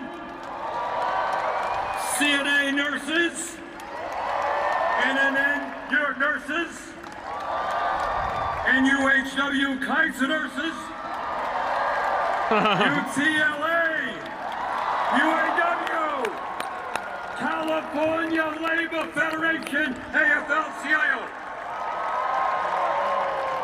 And today we pledge with our brothers and sisters in the trade union movement, we are going to grow the movement. Millions of workers want to join unions because they know they're going to get better wages, better benefits, better working conditions. Let's do it. I got numbers. 36,000. It's the biggest rally so far that they've done. The musicians 36,000 people who are have here. been with us today. So great. Ray's Gospel Choir, thank you. The Red Pears, Jeff Rosenstock, Indigo D'Souza, Dirty Projectors, Joan Baez, Maggie Rogers, Neil Young. And you know why we had all of these great musicians here today? It's not just to entertain you. It's more than that. We're going to make our revolution with joy. We're going to sing and dance our way to victory against hatred and divisiveness.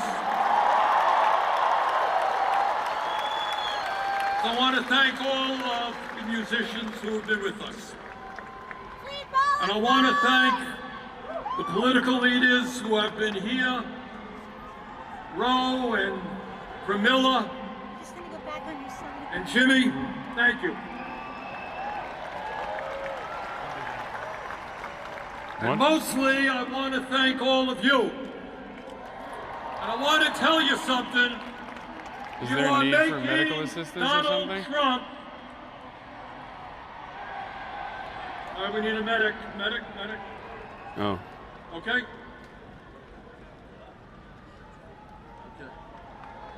Your presence here today, and by the way, there are some 36,000 of you.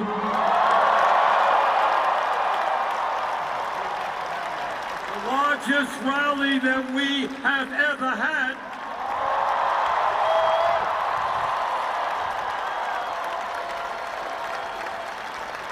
Your presence here today is making Donald Trump and Elon Musk very nervous.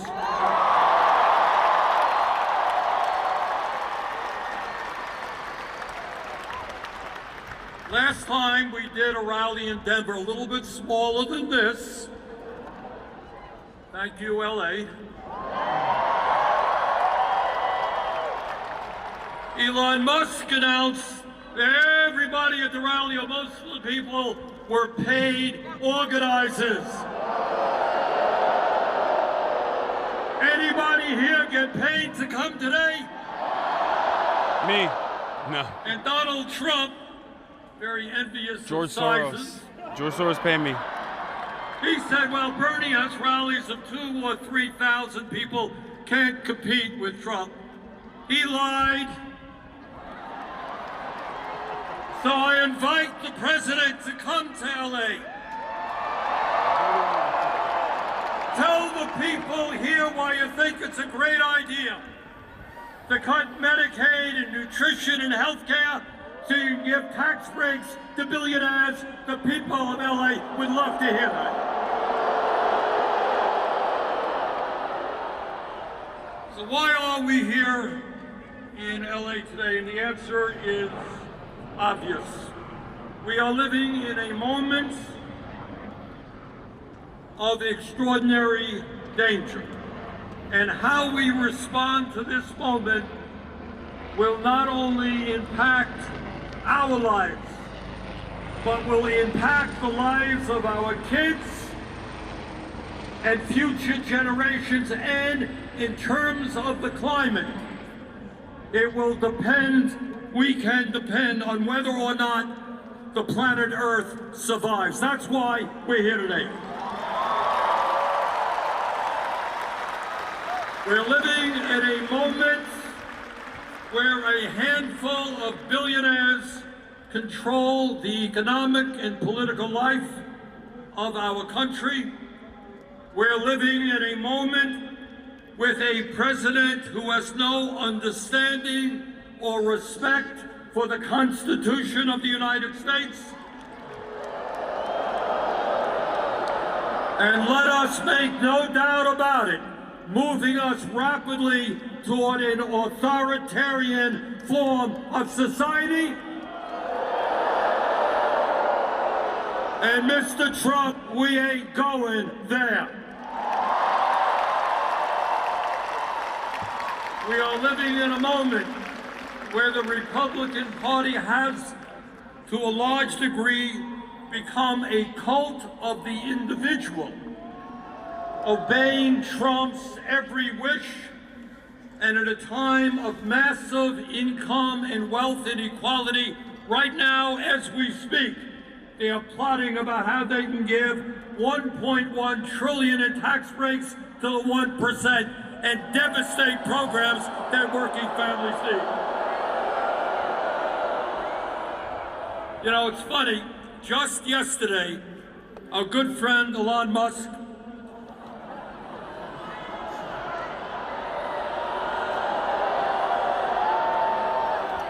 Mr. Musk sent out a tweet, and in essence, he said, you know, Bernie Sanders has been talking about the growth of oligarchy year after year after year.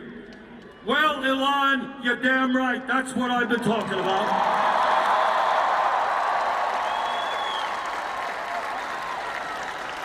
The difference is, I'm no longer talking about how we're moving to oligarchy. I'm talking about how we are living today in an oligarchic form of society. 78%. Oh, I can swap it. Yeah, probably. 3 months ago, when Trump was inaugurated, standing right behind him during his inauguration were the three wealthiest people in this country, Mr. Musk, Mr. Bezos, and Mr. Zuckerberg. And right behind them were 13 other billionaires who Trump had nominated to head up major federal agencies. And that, brothers and sisters, is what oligarchy is all about. You know, lately, given what's happening in America, Oh, sorry. I've been Are you trying to get out? remembering the history 1 second. lessons that I learned when I was in the 6th grade. And I remember, and I think many of you will recall, when you think about your education, you'll remember hearing about Abraham Lincoln on the fields of Gettysburg in 1863. And that was just a few days after 20,000 Union soldiers had either died or been wounded fighting against the nightmare of slavery. I'm gonna go grab And Lincoln looked out on that field, and this is what he said, and you all remember it. He said, quote, we here highly resolve that these dead shall not have died in vain, that this nation under God shall have a new birth of freedom, and that government of the people, by the people, for the people, shall not perish from the earth.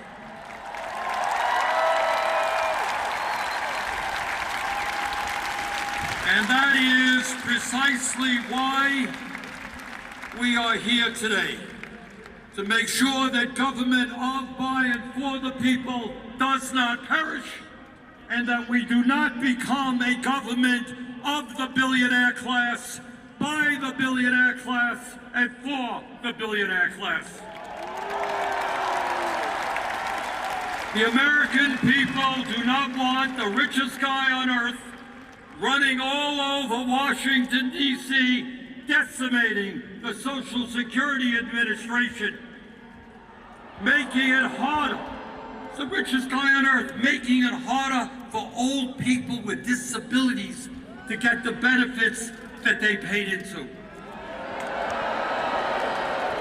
Proposing to lay off 83,000 workers at the Veterans Administration.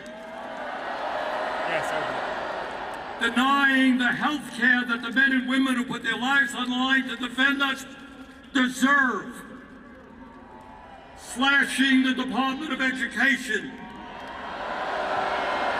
Decimating USAID, which, by the way, means that hundreds of thousands, if not millions, of the most desperate people in this world will die as a result. And when we talk about oligarchy, it is not just economics. I trust that all of you know that you are living under a corrupt campaign finance system which allows billionaires to buy elections. Don't tell me about democracy when Musk himself can put $270 million to elect Donald Trump and then get rewarded with the most important position in government. But it's not just Musk and Republicans, it's the Democratic Party as well. Their billionaires tell candidates, don't stand up to the powerful special interest, and too many Democrats are listening to them. And that is why if we want to preserve democracy in America, we've got to overturn this disastrous Citizens United Supreme Court decision. And we got to move to public funding of elections. In America, one person, one vote, not billionaires buying elections. Let me tell you something about the oligarchs. They are very, very religious people. But their religion is not based on doing unto others as you would have them do unto you. Their religion is not based on love or justice. Their religion is based on greed, greed, and more greed. All over this country, in Vermont, California, all over this country, we have a serious problem with drug addiction, with alcoholism, with other forms of addiction. But in my honest opinion, the most serious addiction crisis we face is the addiction of the oligarchy toward greed. They got billions and billions of dollars. It's not enough. They need more. And if they have to step on the poor and the disabled and working class people, that is what they will do unless we stop them, and we will stop them.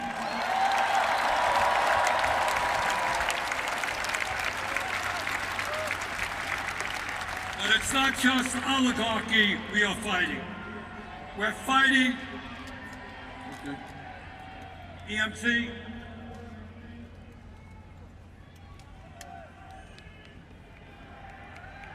Raise your hand where the problem is. Okay, we got somebody there? Got it, somebody? Okay, thank you.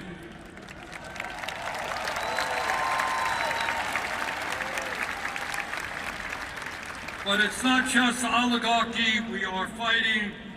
We're fighting a president who undermines our Constitution every day. and threatens our freedom of speech and assembly, and whose agents are rounding up innocent people off the streets, putting them in unmarked vans, and throwing them in detention centers. That is what happens in dictatorships, not democracies. And we're going to stop that outrageous action on the part of the president.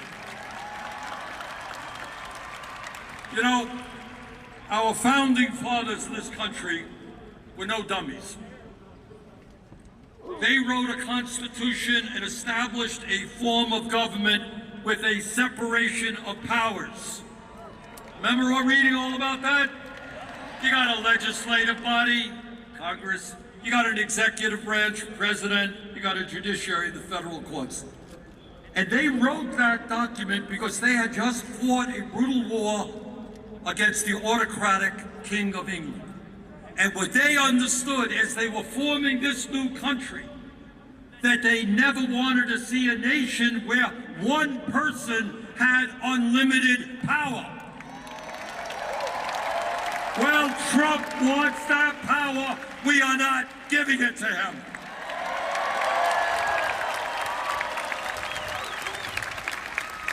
Trump is suing the media because they say bad things about him. Oh, how horrible is that? He has sued ABC, CBS, Meta, the Des Moines Register. His FCC is investigating NPR and PBS. He loves the media when they fawn over him, but he can't take criticism. This from a guy who has made vulgar comments about his opponents. Hey, Mr. President, if you can't take criticism, get out of politics. That's what democracy is about.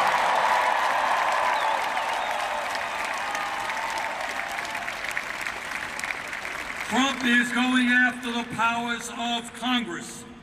He is illegally abolishing agencies that Congress created. He's withholding funding that Congress has appropriated. He is establishing tariffs that he has no legal right to do. But it's not just the media and Congress that he's trying to intimidate. In an absolutely outrageous and unconstitutional way, he is going after the judiciary.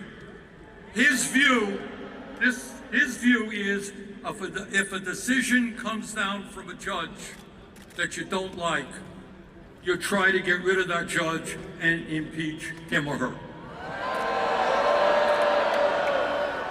He is going after law firms that have opposed him and his interest in the past, and disgracefully, a number of these law firms have caved in. He is going after universities.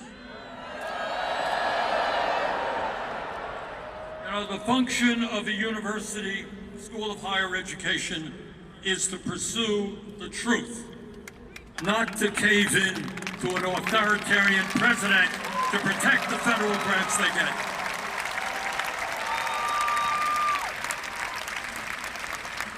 But it is not just Trump's and his administration's domestic policy that we should be concerned about. For the first time in our 250-year history, we have a president who is aligning himself with dictatorship abroad.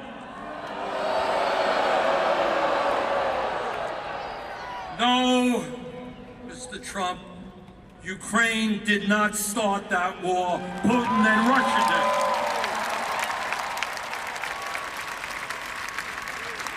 We must lead the world in supporting democracies, not supporting Putin and dictatorships. So let me tell you something else. Trump wants over $8 billion more to go to Netanyahu's war machine.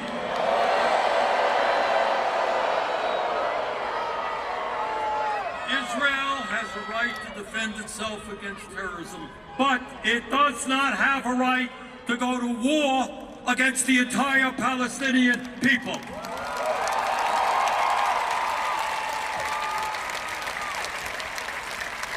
It does not have the right to kill 50,000 people, injure over 100,000, and destroy the entire infrastructure. And as bad as that is, Trump wants to expel the 2.2 million people in Gaza in order to create a playground for his billionaire friends.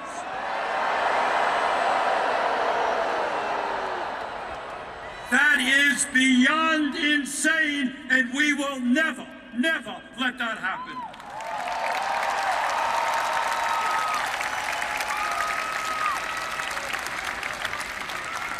Brothers and sisters, not just oligarchy and authoritarianism. Our job right now, at a time when the very richest people in America are becoming phenomenally richer, our job is to create an economy that works for all of us, not just the people on top.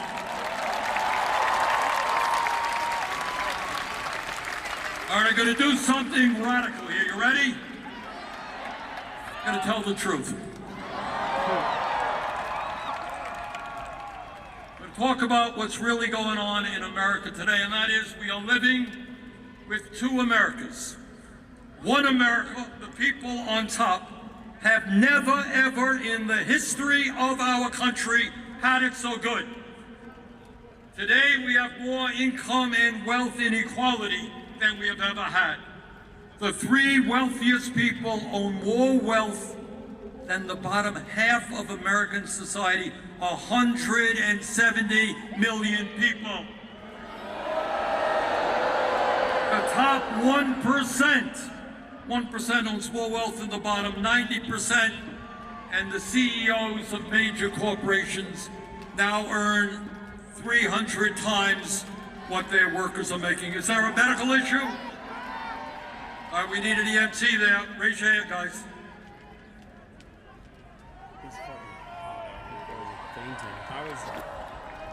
Yeah, I couldn't find food for us, unfortunately. I was scavenged. But it's not just income and wealth inequality. We have more concentration of ownership today than we have ever had. We have a handful of corporations owning sector and sector of our economy. So that is one America. People on top doing phenomenally well. Let me tell you about the other America that you know very, very well. And that is that 60% of our people are living paycheck to paycheck. Anybody here living paycheck to paycheck? All right, I grew up like Donald Trump. I grew up in a family. Why is March raising his hand? That lived paycheck to paycheck, so I know a little bit about that. And the result of living paycheck to paycheck Chet, is March such, is raising his hand right now. That working class people in America die 7 years earlier than the rich. All right, I'm going to ask you a question. Why is that? All right, you got it. The answer is stress. If you got to worry every single day how you're going to feed your kids, how you're going to pay the rent, how you're going to make sure that your car doesn't break down so you can get to work, how you're going to afford to provide for your kid when your kid gets sick and needs to go to a doctor, how you have to work when your schedule is changed every day and you have a boss that doesn't care about you. When you live under those conditions day after day, year after year, it eats away at your body, it eats away in your mind. We need to create an economy where all of our people can live out their life expectancy in the way that they should.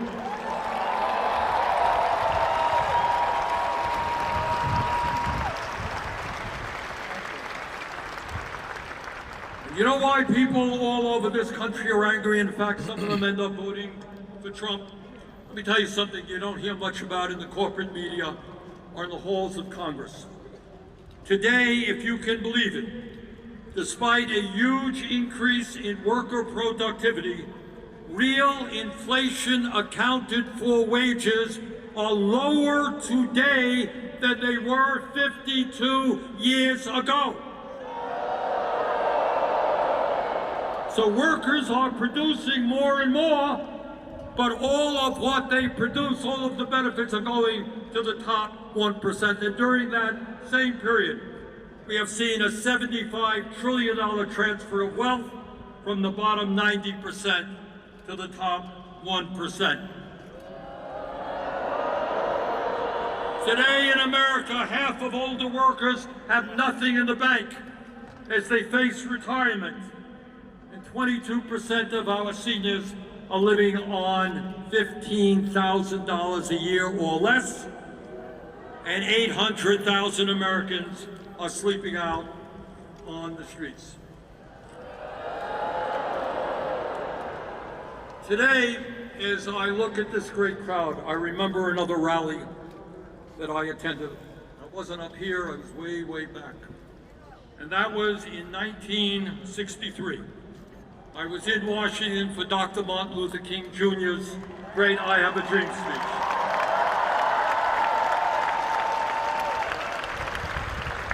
And the truth is, while many, many problems remain, we should be proud that we have made significant progress in fighting racism. And I can remember several decades ago that in the United States Senate, there were all of 2 women, virtually no women governors, very few women in the House. Hundreds of women died every year because they could not access legal abortions.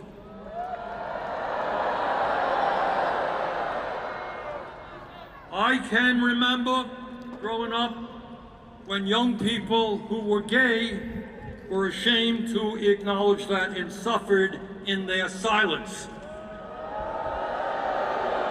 And nobody back then would have dreamed that we would achieve gay marriage in many states in this country. So my point is that we have made and should be proud of the fact that we have made progress in a number of enormously important areas.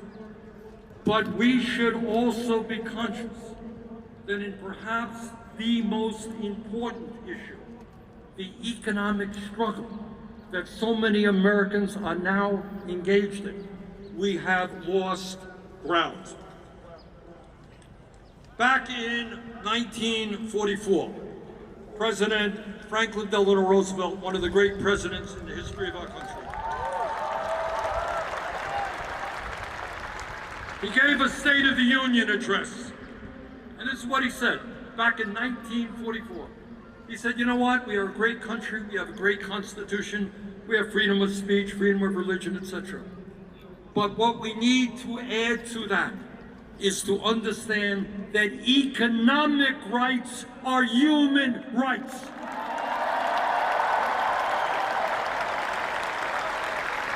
That if you can't afford to go to a doctor, it doesn't really matter about voting. If you can't afford to feed your kids, freedom of assembly doesn't matter that much. He said economic rights are human rights. So today, in the year 2025, we have got to pick up that banner. Economic rights are human rights. Every single person is entitled. And this gets to a very fundamental issue. Musk and his friends see you as nothing more than workers to be disposed of. They got rid of tens of thousands of federal workers, and when information, artificial information, and robotics comes, they're going to throw you out on the street as well. They don't give a damn about you. They don't give a damn about your kids. And what we have got to do is say, sorry, we are human beings. And we are entitled to certain fundamental economic rights. So no, we are not going to give more tax breaks to billionaires. we're going to demand that they start paying their fair share of taxes.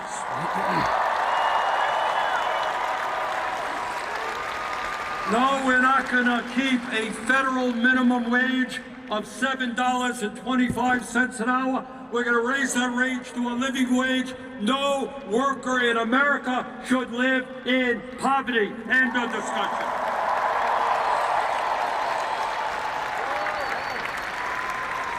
And we're going to pass the PRO Act to make sure that employers cannot act illegally when workers are trying to form unions. We're going to grow the trade union movement. In America, we're not going to turn our backs on our parents and grandparents who helped build this country. We're not going to cut Social Security. We're going to expand Social Security benefits. And by the way, we're going to reestablish defined benefit pensions for workers in this America. Instead of making massive cuts to Medicaid, we must do what every other major country on earth does. It ain't radical. Healthcare is a human right. We're going to guarantee healthcare to all. Through a Medicare for all, single-payer system. The function of healthcare is not to make the insurance companies and the drug companies rich. And we're going to stop paying 10 times more for some prescription drugs than the people of other countries. We can lower prescription drugs by 50%. Here in LA, in Burlington, Vermont, and all across this country, we have a major housing crisis. All right? And it's not just homelessness. It's people paying 40, 50, 60% of their limited incomes in housing. Instead of spending $1 trillion a year on the military, let's build 5 million units of low-income and affordable housing.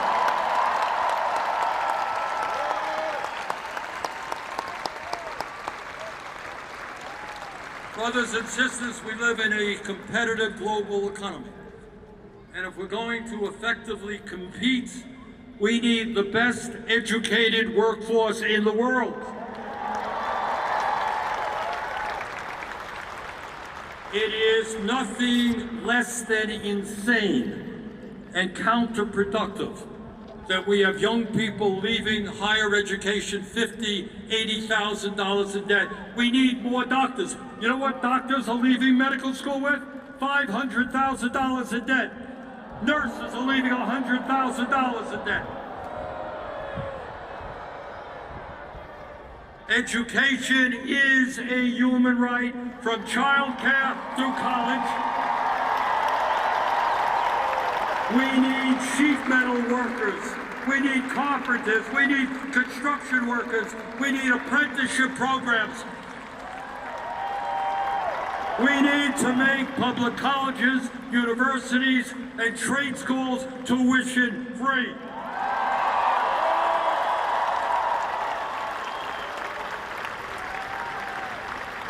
Donald Trump thinks that climate change is a quote-unquote hoax originating in China. This state, California, has gone through enough pain to know that climate change is not a hoax. It is an existential threat to this state, to Vermont, to the whole country, and the whole world. Instead of appeasing the fossil fuel industry, who are lying and destroying our planet, we're going to transform our energy system and lead the world into sustainable energy and energy efficiency. And we create millions of good-paying jobs as we do that. Look, I don't have to tell anyone here that this is a difficult moment in the modern history of our country. We've never gone through anything like this. But this is what I do want to say. Despair is not an option. Giving up and hiding under the covers is not acceptable.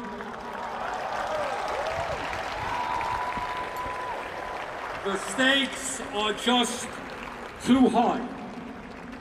And let me tell you, when Donald Trump looks out at this crowd, and they pay attention to this stuff, and Elon Musk does, you are scaring the hell out of them.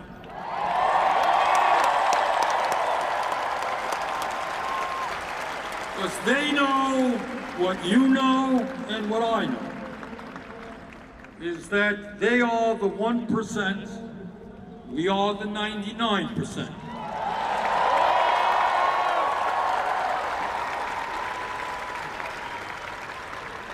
Back in 1857, when abolitionists were working day and night to end the nightmare of slavery, this is what Frederick Douglass, you all remember Frederick Douglass? Very great abolitionist. Listen closely to what he said, because it is as relevant today as it was back then in the fight against slavery. This is what he said, quote, "Power concedes nothing without a demand. It never did, and it never will. Find out just when any people will quietly submit to, and you have found out the exact measure of injustice and wrong which will be imposed upon them. And these will continue till they are resisted with either words or blows or with both.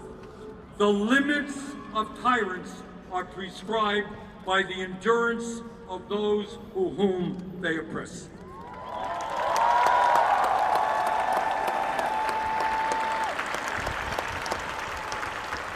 The oligarchy will concede nothing. They have the wealth, they have the power, they own Congress, they own the White House, they own much of the media, but they don't own us.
We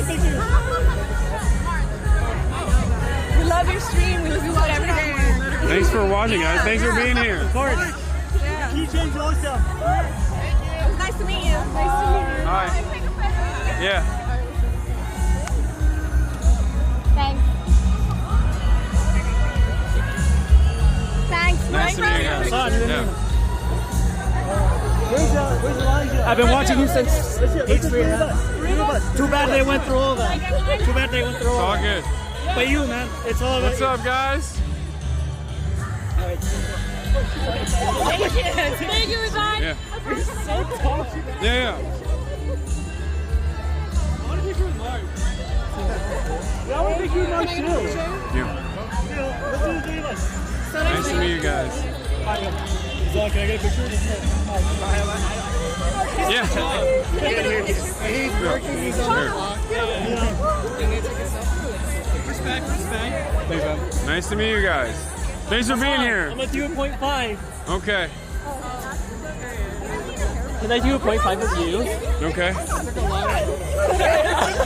Thank you, Hasi. All right, no problem. All right, yeah. Thank you, Hasan. Oh yeah. Let's not get it.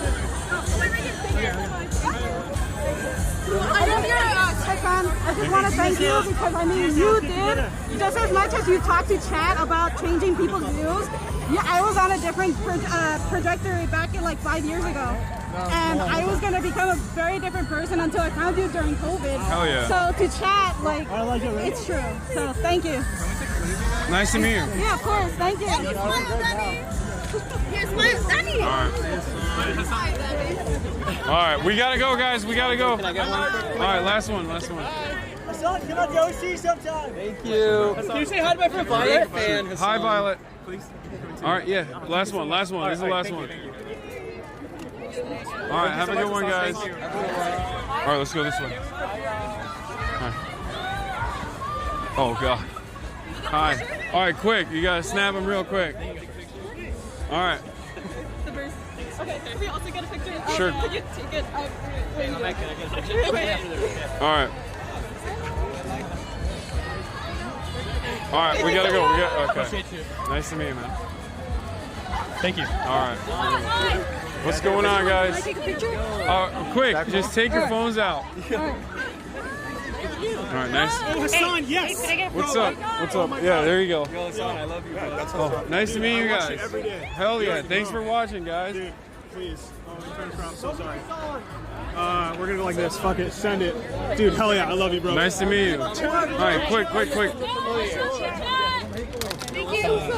Hey, what up? How's it going? What's going on? Big fan. Nice to meet you guys. Nice to see you. Free Luigi. Free Luigi. Thanks, man. All right. Nice to meet you guys. All right. Thank you. Nice to meet you. All right. Sure, just, yeah. Thank you. One photo real quick. All right. Nice to meet you. Sure. Oh, sorry.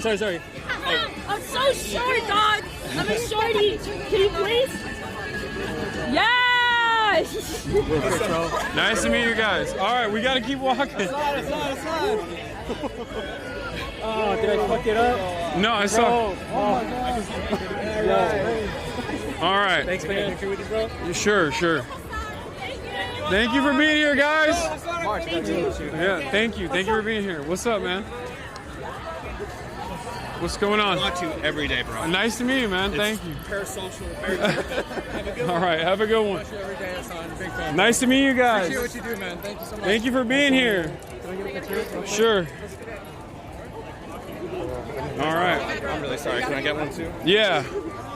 Yo, this is really fucking weird. Here, just hit the video and then screenshot it. Oh, yeah. Yo! All right. Have a good one. Nice to meet you. Okay, well, thank you. Thank you so much. All right. Thanks, bro. What's up? See you, bro. Nice to meet you. Thanks for coming, man. Hey, what's up? Hi. I got Nice into all to- power books because of you.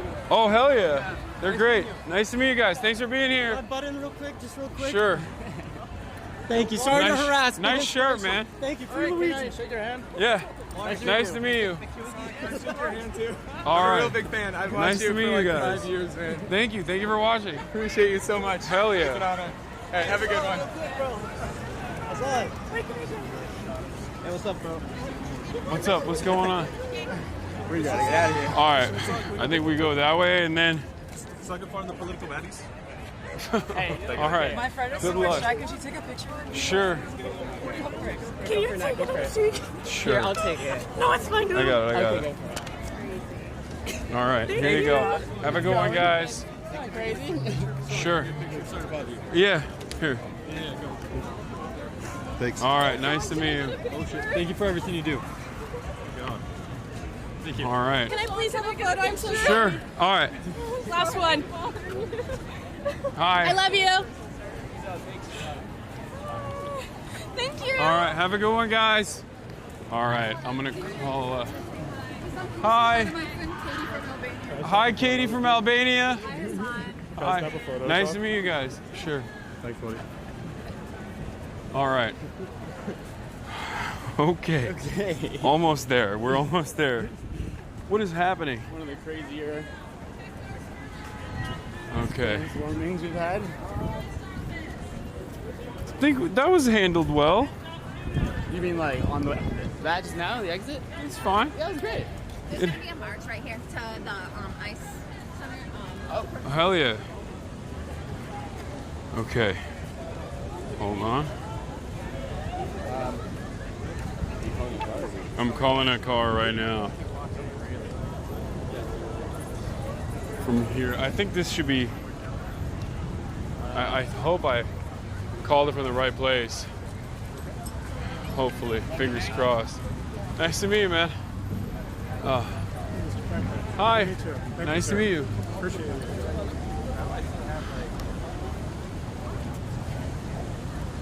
Okay.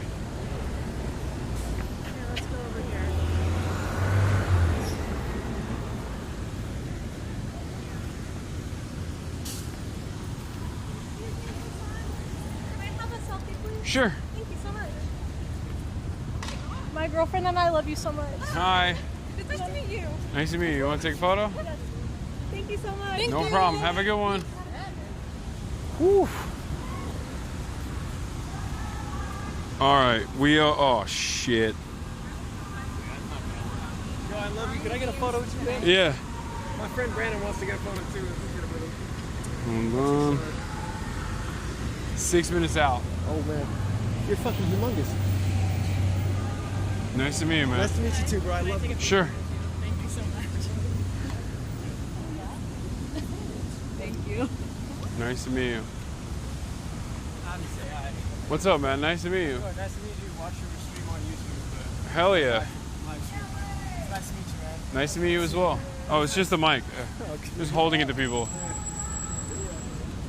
All right. Do you want to walk to? I already called it. It's coming here. Can I shake your hand? Yeah, of course. What's up, man? I don't know if it's a trouble. Can I take a picture with you? Yeah, no, it's fine. I Hi. don't know if it's disrespectful. No, it's all good. You can do it. Did you want to do the picture too? Because I always feel like it's disrespectful. A lot of people.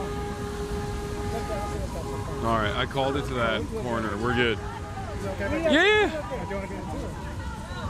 Oh, you want to be in it? Yeah, sorry. thank you. Thank you. I love you, Hasan. You're the greatest. Thank you. Thank you for Are watching. you Hasan? Hold on, let me ask him something. Sir, hi. What's up? A former staffer of Bernie Sanders is facing deportation. There's more information here. He's been in jail for more than 400 days without bail in San Bernardino County. I'm not going to give this all to you. It's just here. Here's the information. You can call Sylvia on this. Mm-hmm. The thing is, you know Eden. Okay, remember the dude named Eden? He was protecting the street vendors in LA and all over. So they caught him up like in December 2023. Made up they said he kidnapped somebody he never touched. They said he made a criminal conspiracy against 3 people he never met. 2 of the alleged incidents happened in Los Angeles County. but San Bernardino County is trying to prosecute it. How does that sound to you? That sounds like corruption. Yes. Yeah, it sounds like fascism. Yeah. So, anyways,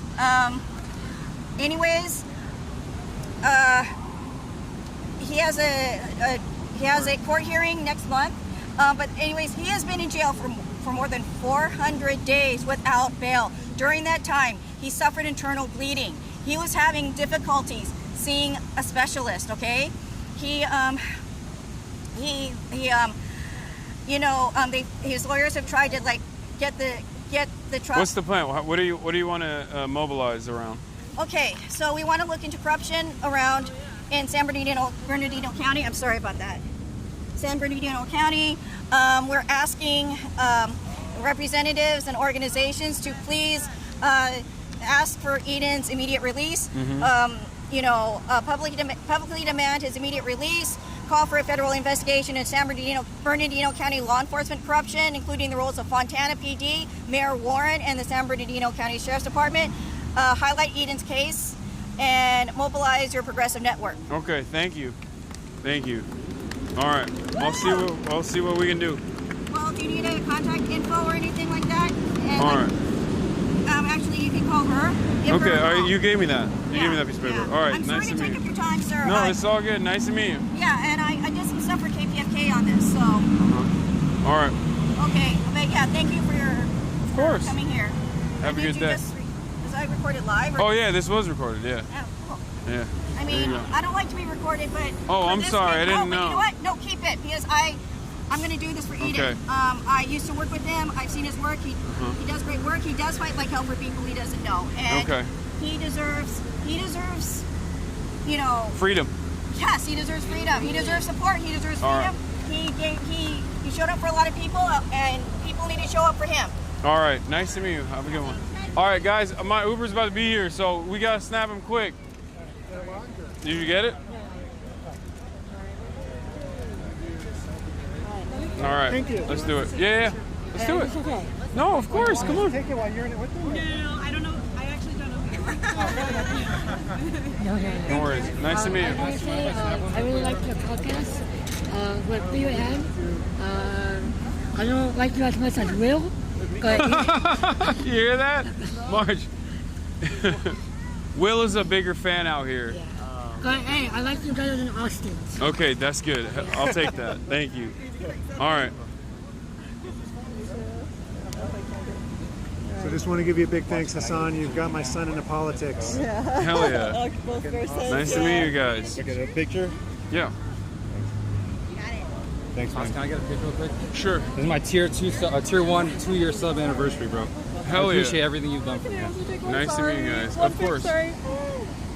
Thank you. All right, let me see. It's on camera too? Yeah.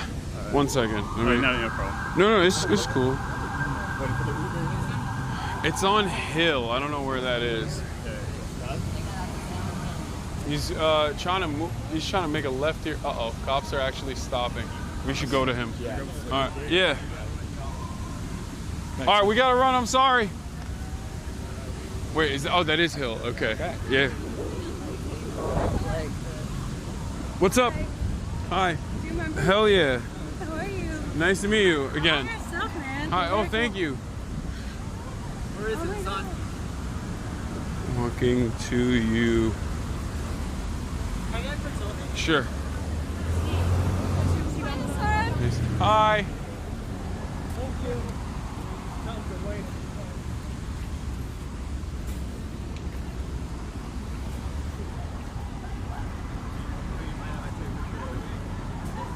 Yeah, sure. Hook her right here.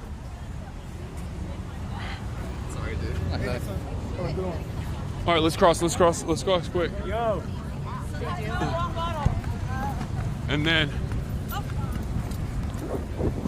then he's over here. What's up? Let's go. Look incredible, man. Nice to meet you. Hey, my boots are way better than yours, bitch. All right. And by the way, yo, you gotta tell Mike from PP that he's gotta suck my cock. He is a white nativist fucking asshole. Okay, I don't know about all that. My dog. Oh. Jesus Christ. All right, I think, wait, is that it? Black Chevy Suburban. Oh, he's over, yeah, it's his, that's the car. Fuck.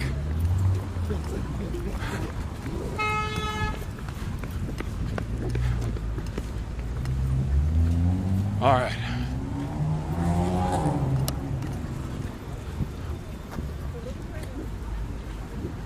Woo. Get it.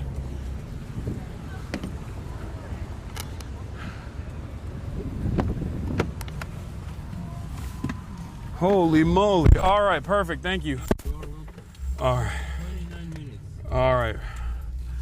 Cool. All right, don't show any of the GPS stuff. Here.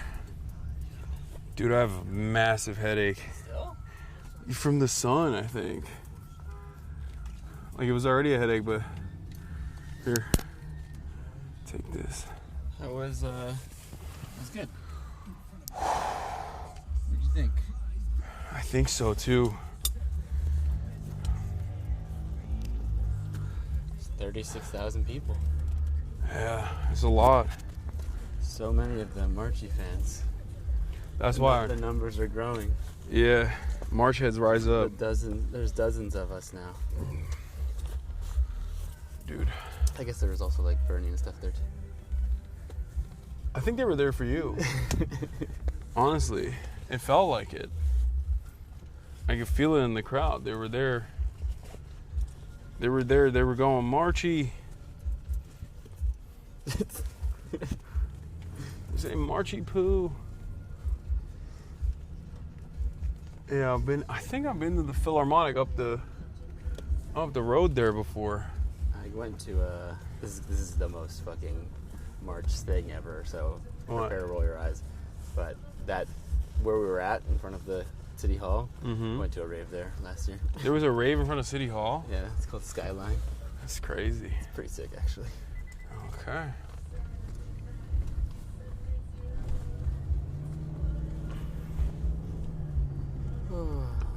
Oh, we gotta crank up this AC.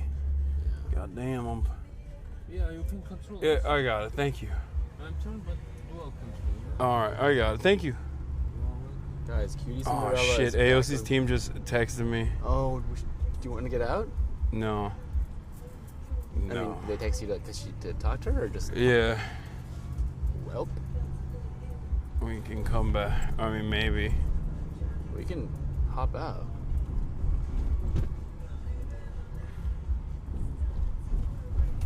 It's your call, dog. I'm down with whatever.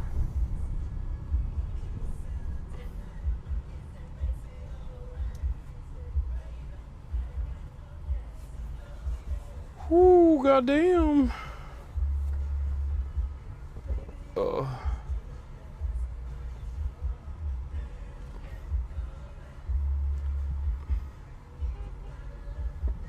Do it for chat. Abort. Dynamic situation, go back. Chat riot. Chat thinks they have a say in this. This is so funny.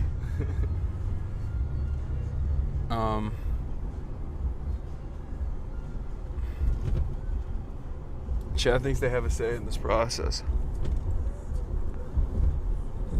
Oh.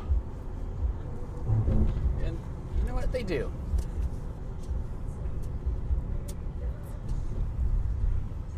Chatters rise up.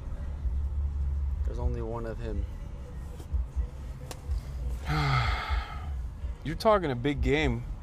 They were talking about replacing you instantly. Actually, you're right. Yeah. Don't forget, Chat is your enemy. Yeah, that was fucked up. Actually, never mind. Fuck you. Chat pays your salary. I like that there's no assurance that like it's even the interview AOC or whatever. I just got a text message asking if I'm still on site. That's it. Oh, I see. But like they're ready to fucking rise up, you know? See that? It's journalism. We're journalists today. Whew.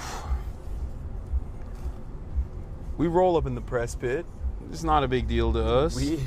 We had prime time location. Yeah. Did you see on the floor whose spot we were in?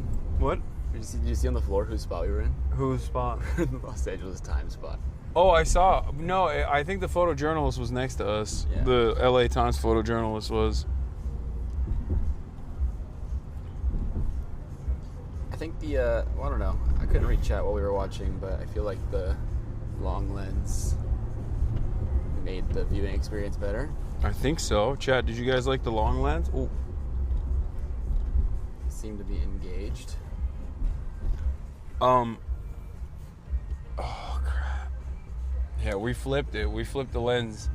Dude, that was some professional shit right there. This is better as a backpack, as a secondary backpack than the press one. The press one's too big. Yeah. Always improving. Yeah.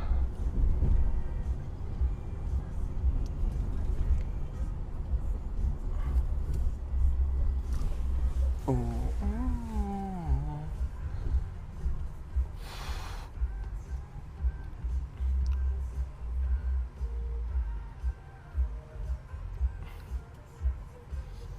Do you want me to order food at the house? I mean, I was gonna go home and eat, but... Okay. Never mind then. I think well, you're gonna go live, right? No, I mean, yeah, I'm gonna keep being live, yeah. Sorry, yeah. Yeah. Wait, we're live right now? Shit. Shit.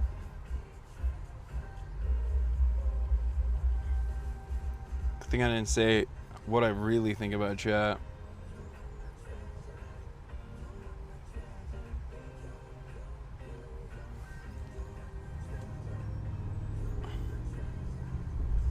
No, the stream crashed. Oh, okay. Good.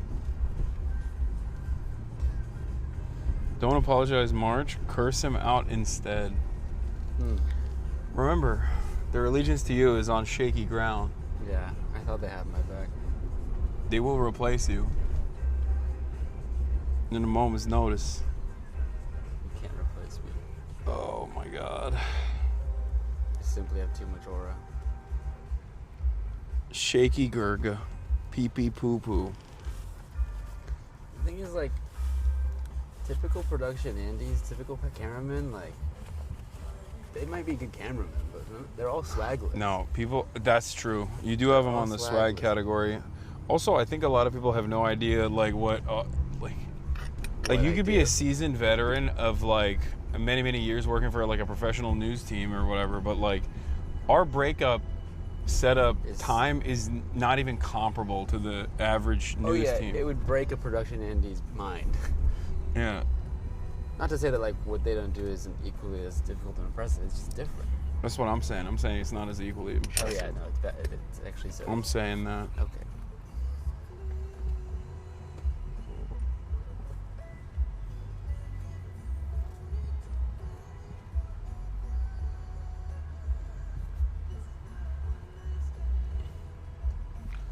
Hold on.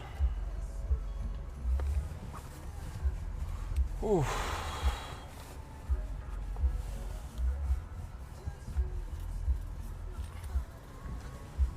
Everything is computer.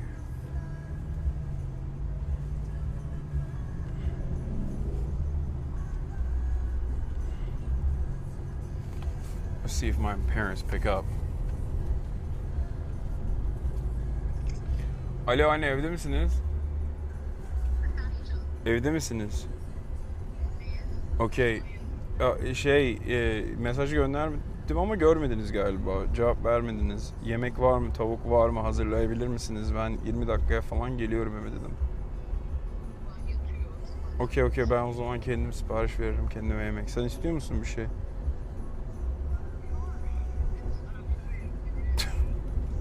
Okay, well, I know. Okay. Peki. I don't know yet. I'll text you. Grup chat'e bak. Hadi bay bay.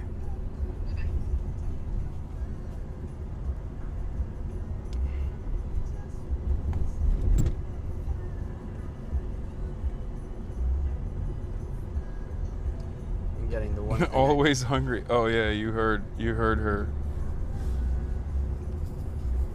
I'm gonna get the one thing I couldn't get in New York: Mexican food. You gonna eat some Mexican food? I haven't had Mexican food in like a week. It's not acceptable.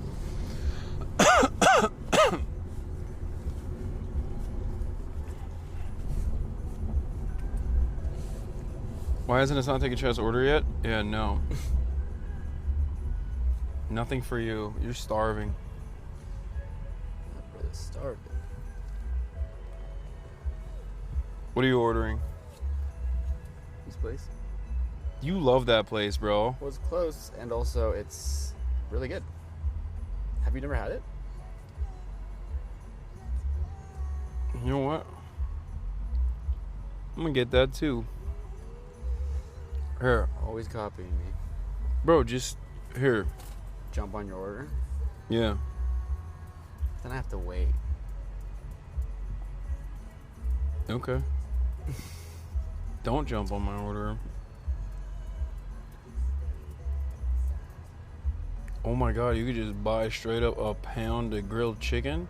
I might be ordering from this place way more frequently now. Oh yeah, I just put you on. Bro, I'm familiar with this place. I've just never. What's a mulita? That's the one that's like the tortilla sandwich situation. No, where is it? I don't know. Vampiro. It's all a taco. They just like think of like different ways to kind of construct a taco. Mm-hmm. And by they I mean we. True.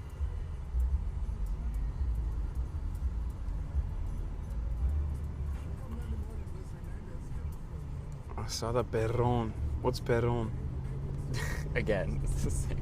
Are you gonna say it's just a taco, but in a different way? Yes, because that's literally what it is. I think it's also they add cheese to that one.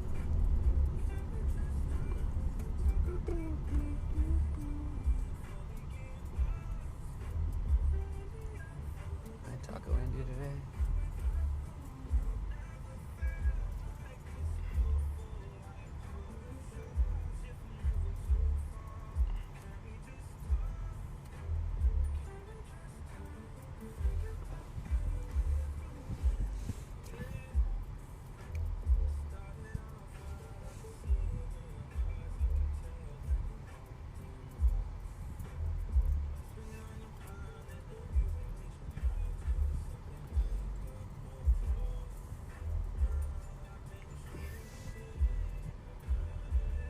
What's Jamaica? The drink. Jamaica? Jamaica? If I'm not mistaken, it's like a hibiscus kind of drink. It's really good.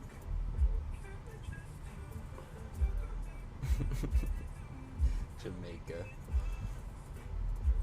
Bro said.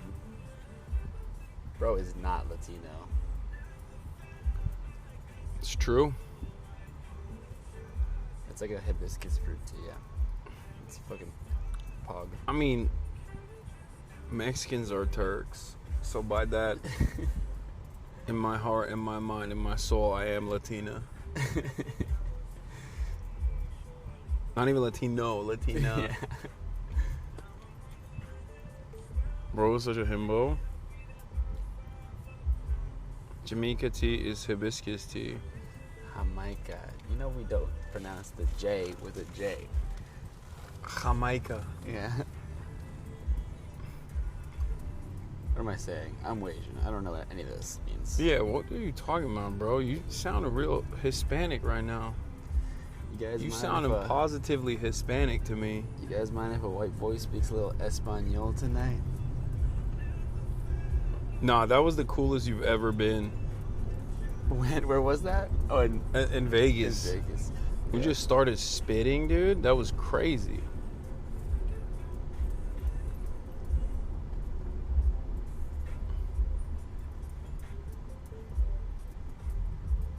Fuck me up.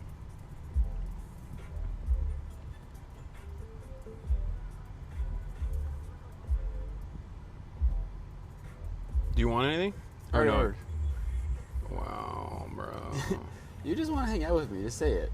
No, it's cool. You want to hang out with me. You like hanging out with me. You're jealous that I was hanging out with Lolo so much. No, it's cool.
Out for Argentina.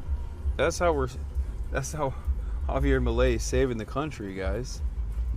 The greatest way to save the country is by basically turning into an anarcho-capitalist dystopia and then simultaneously beg for money from European lenders that brought your economic situation to the dire place it was to begin with.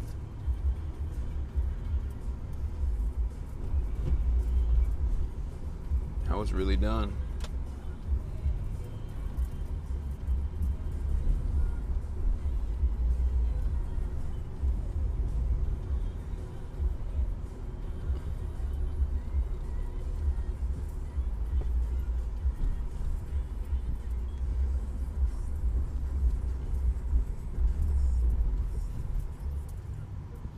Dude, Twitter has the weirdest videos. What the fuck? And I can't. What are you saying? What the fuck to? Twitter videos are the I think bottom of the barrel in terms of like. I'm getting trolled in the Furian Discord. Apparently, Haas threw this on stream on one of the streams. Oh yeah.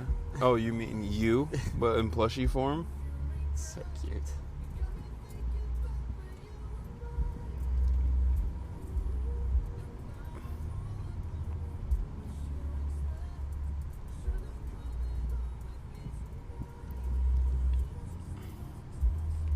I gave this jacket away to my friend last night. Wait, why? With the Fear End jacket? It's a sample. And I was really drunk. And he was cold at the club. That's And I was like, insane. that's your jacket now, bud. Well, I'll get more. I kind of miss it. It's fucking sick. Bro, is on coming to New Zealand? Bro, I'm gonna come to New Zealand and just stay there, dude. Because this America situation, this America project is, I think it's over. We got a couple good years in us, I think. If at that. Until it's just totally done. Jay, why don't you ever tag me in photos, man? Why don't you don't fuck with me? You're worried that they'll What? You're worried they'll follow me more than they'll follow you? Wait, what?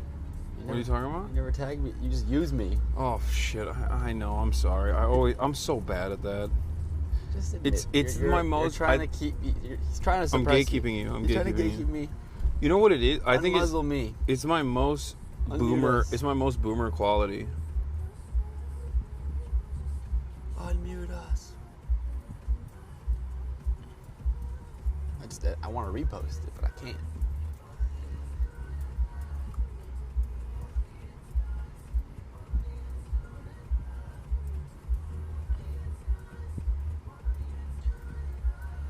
Wow, everything is boomer.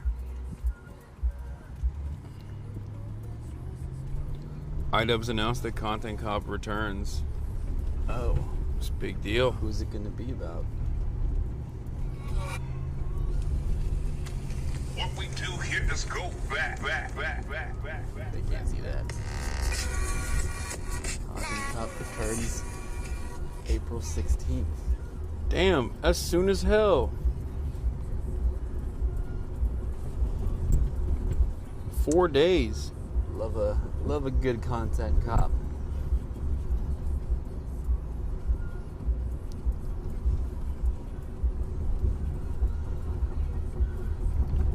Someone says, if it's not about Hassan Piker, might as well not do it. I got a feeling it's about the far right and Elon Musk, blah, blah, blah. Like, we don't have enough... like, we don't have enough video essays about that. There's literally no point in making a content comp on Hassan. Dude's fan base is so immensely brainwashed, he could be caught on CCTV bombing a nursery and they'd still cheer for him. Fair point, but could still be entertaining. But unfortunately, I think these days, Ian would agree with Hassan more than disagree.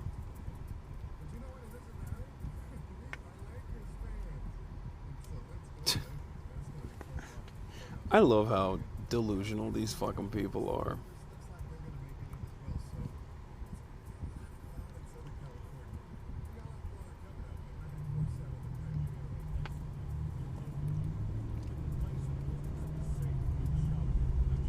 Okay, that was the biggest Bernie Sanders rally ever, just period? Yeah. That's crazy. Wow. Dude, if only I could hold his hand like this one day. Not gonna lie. And no, I'm not talking about the Spanish guy, okay? I think you can. I think we can.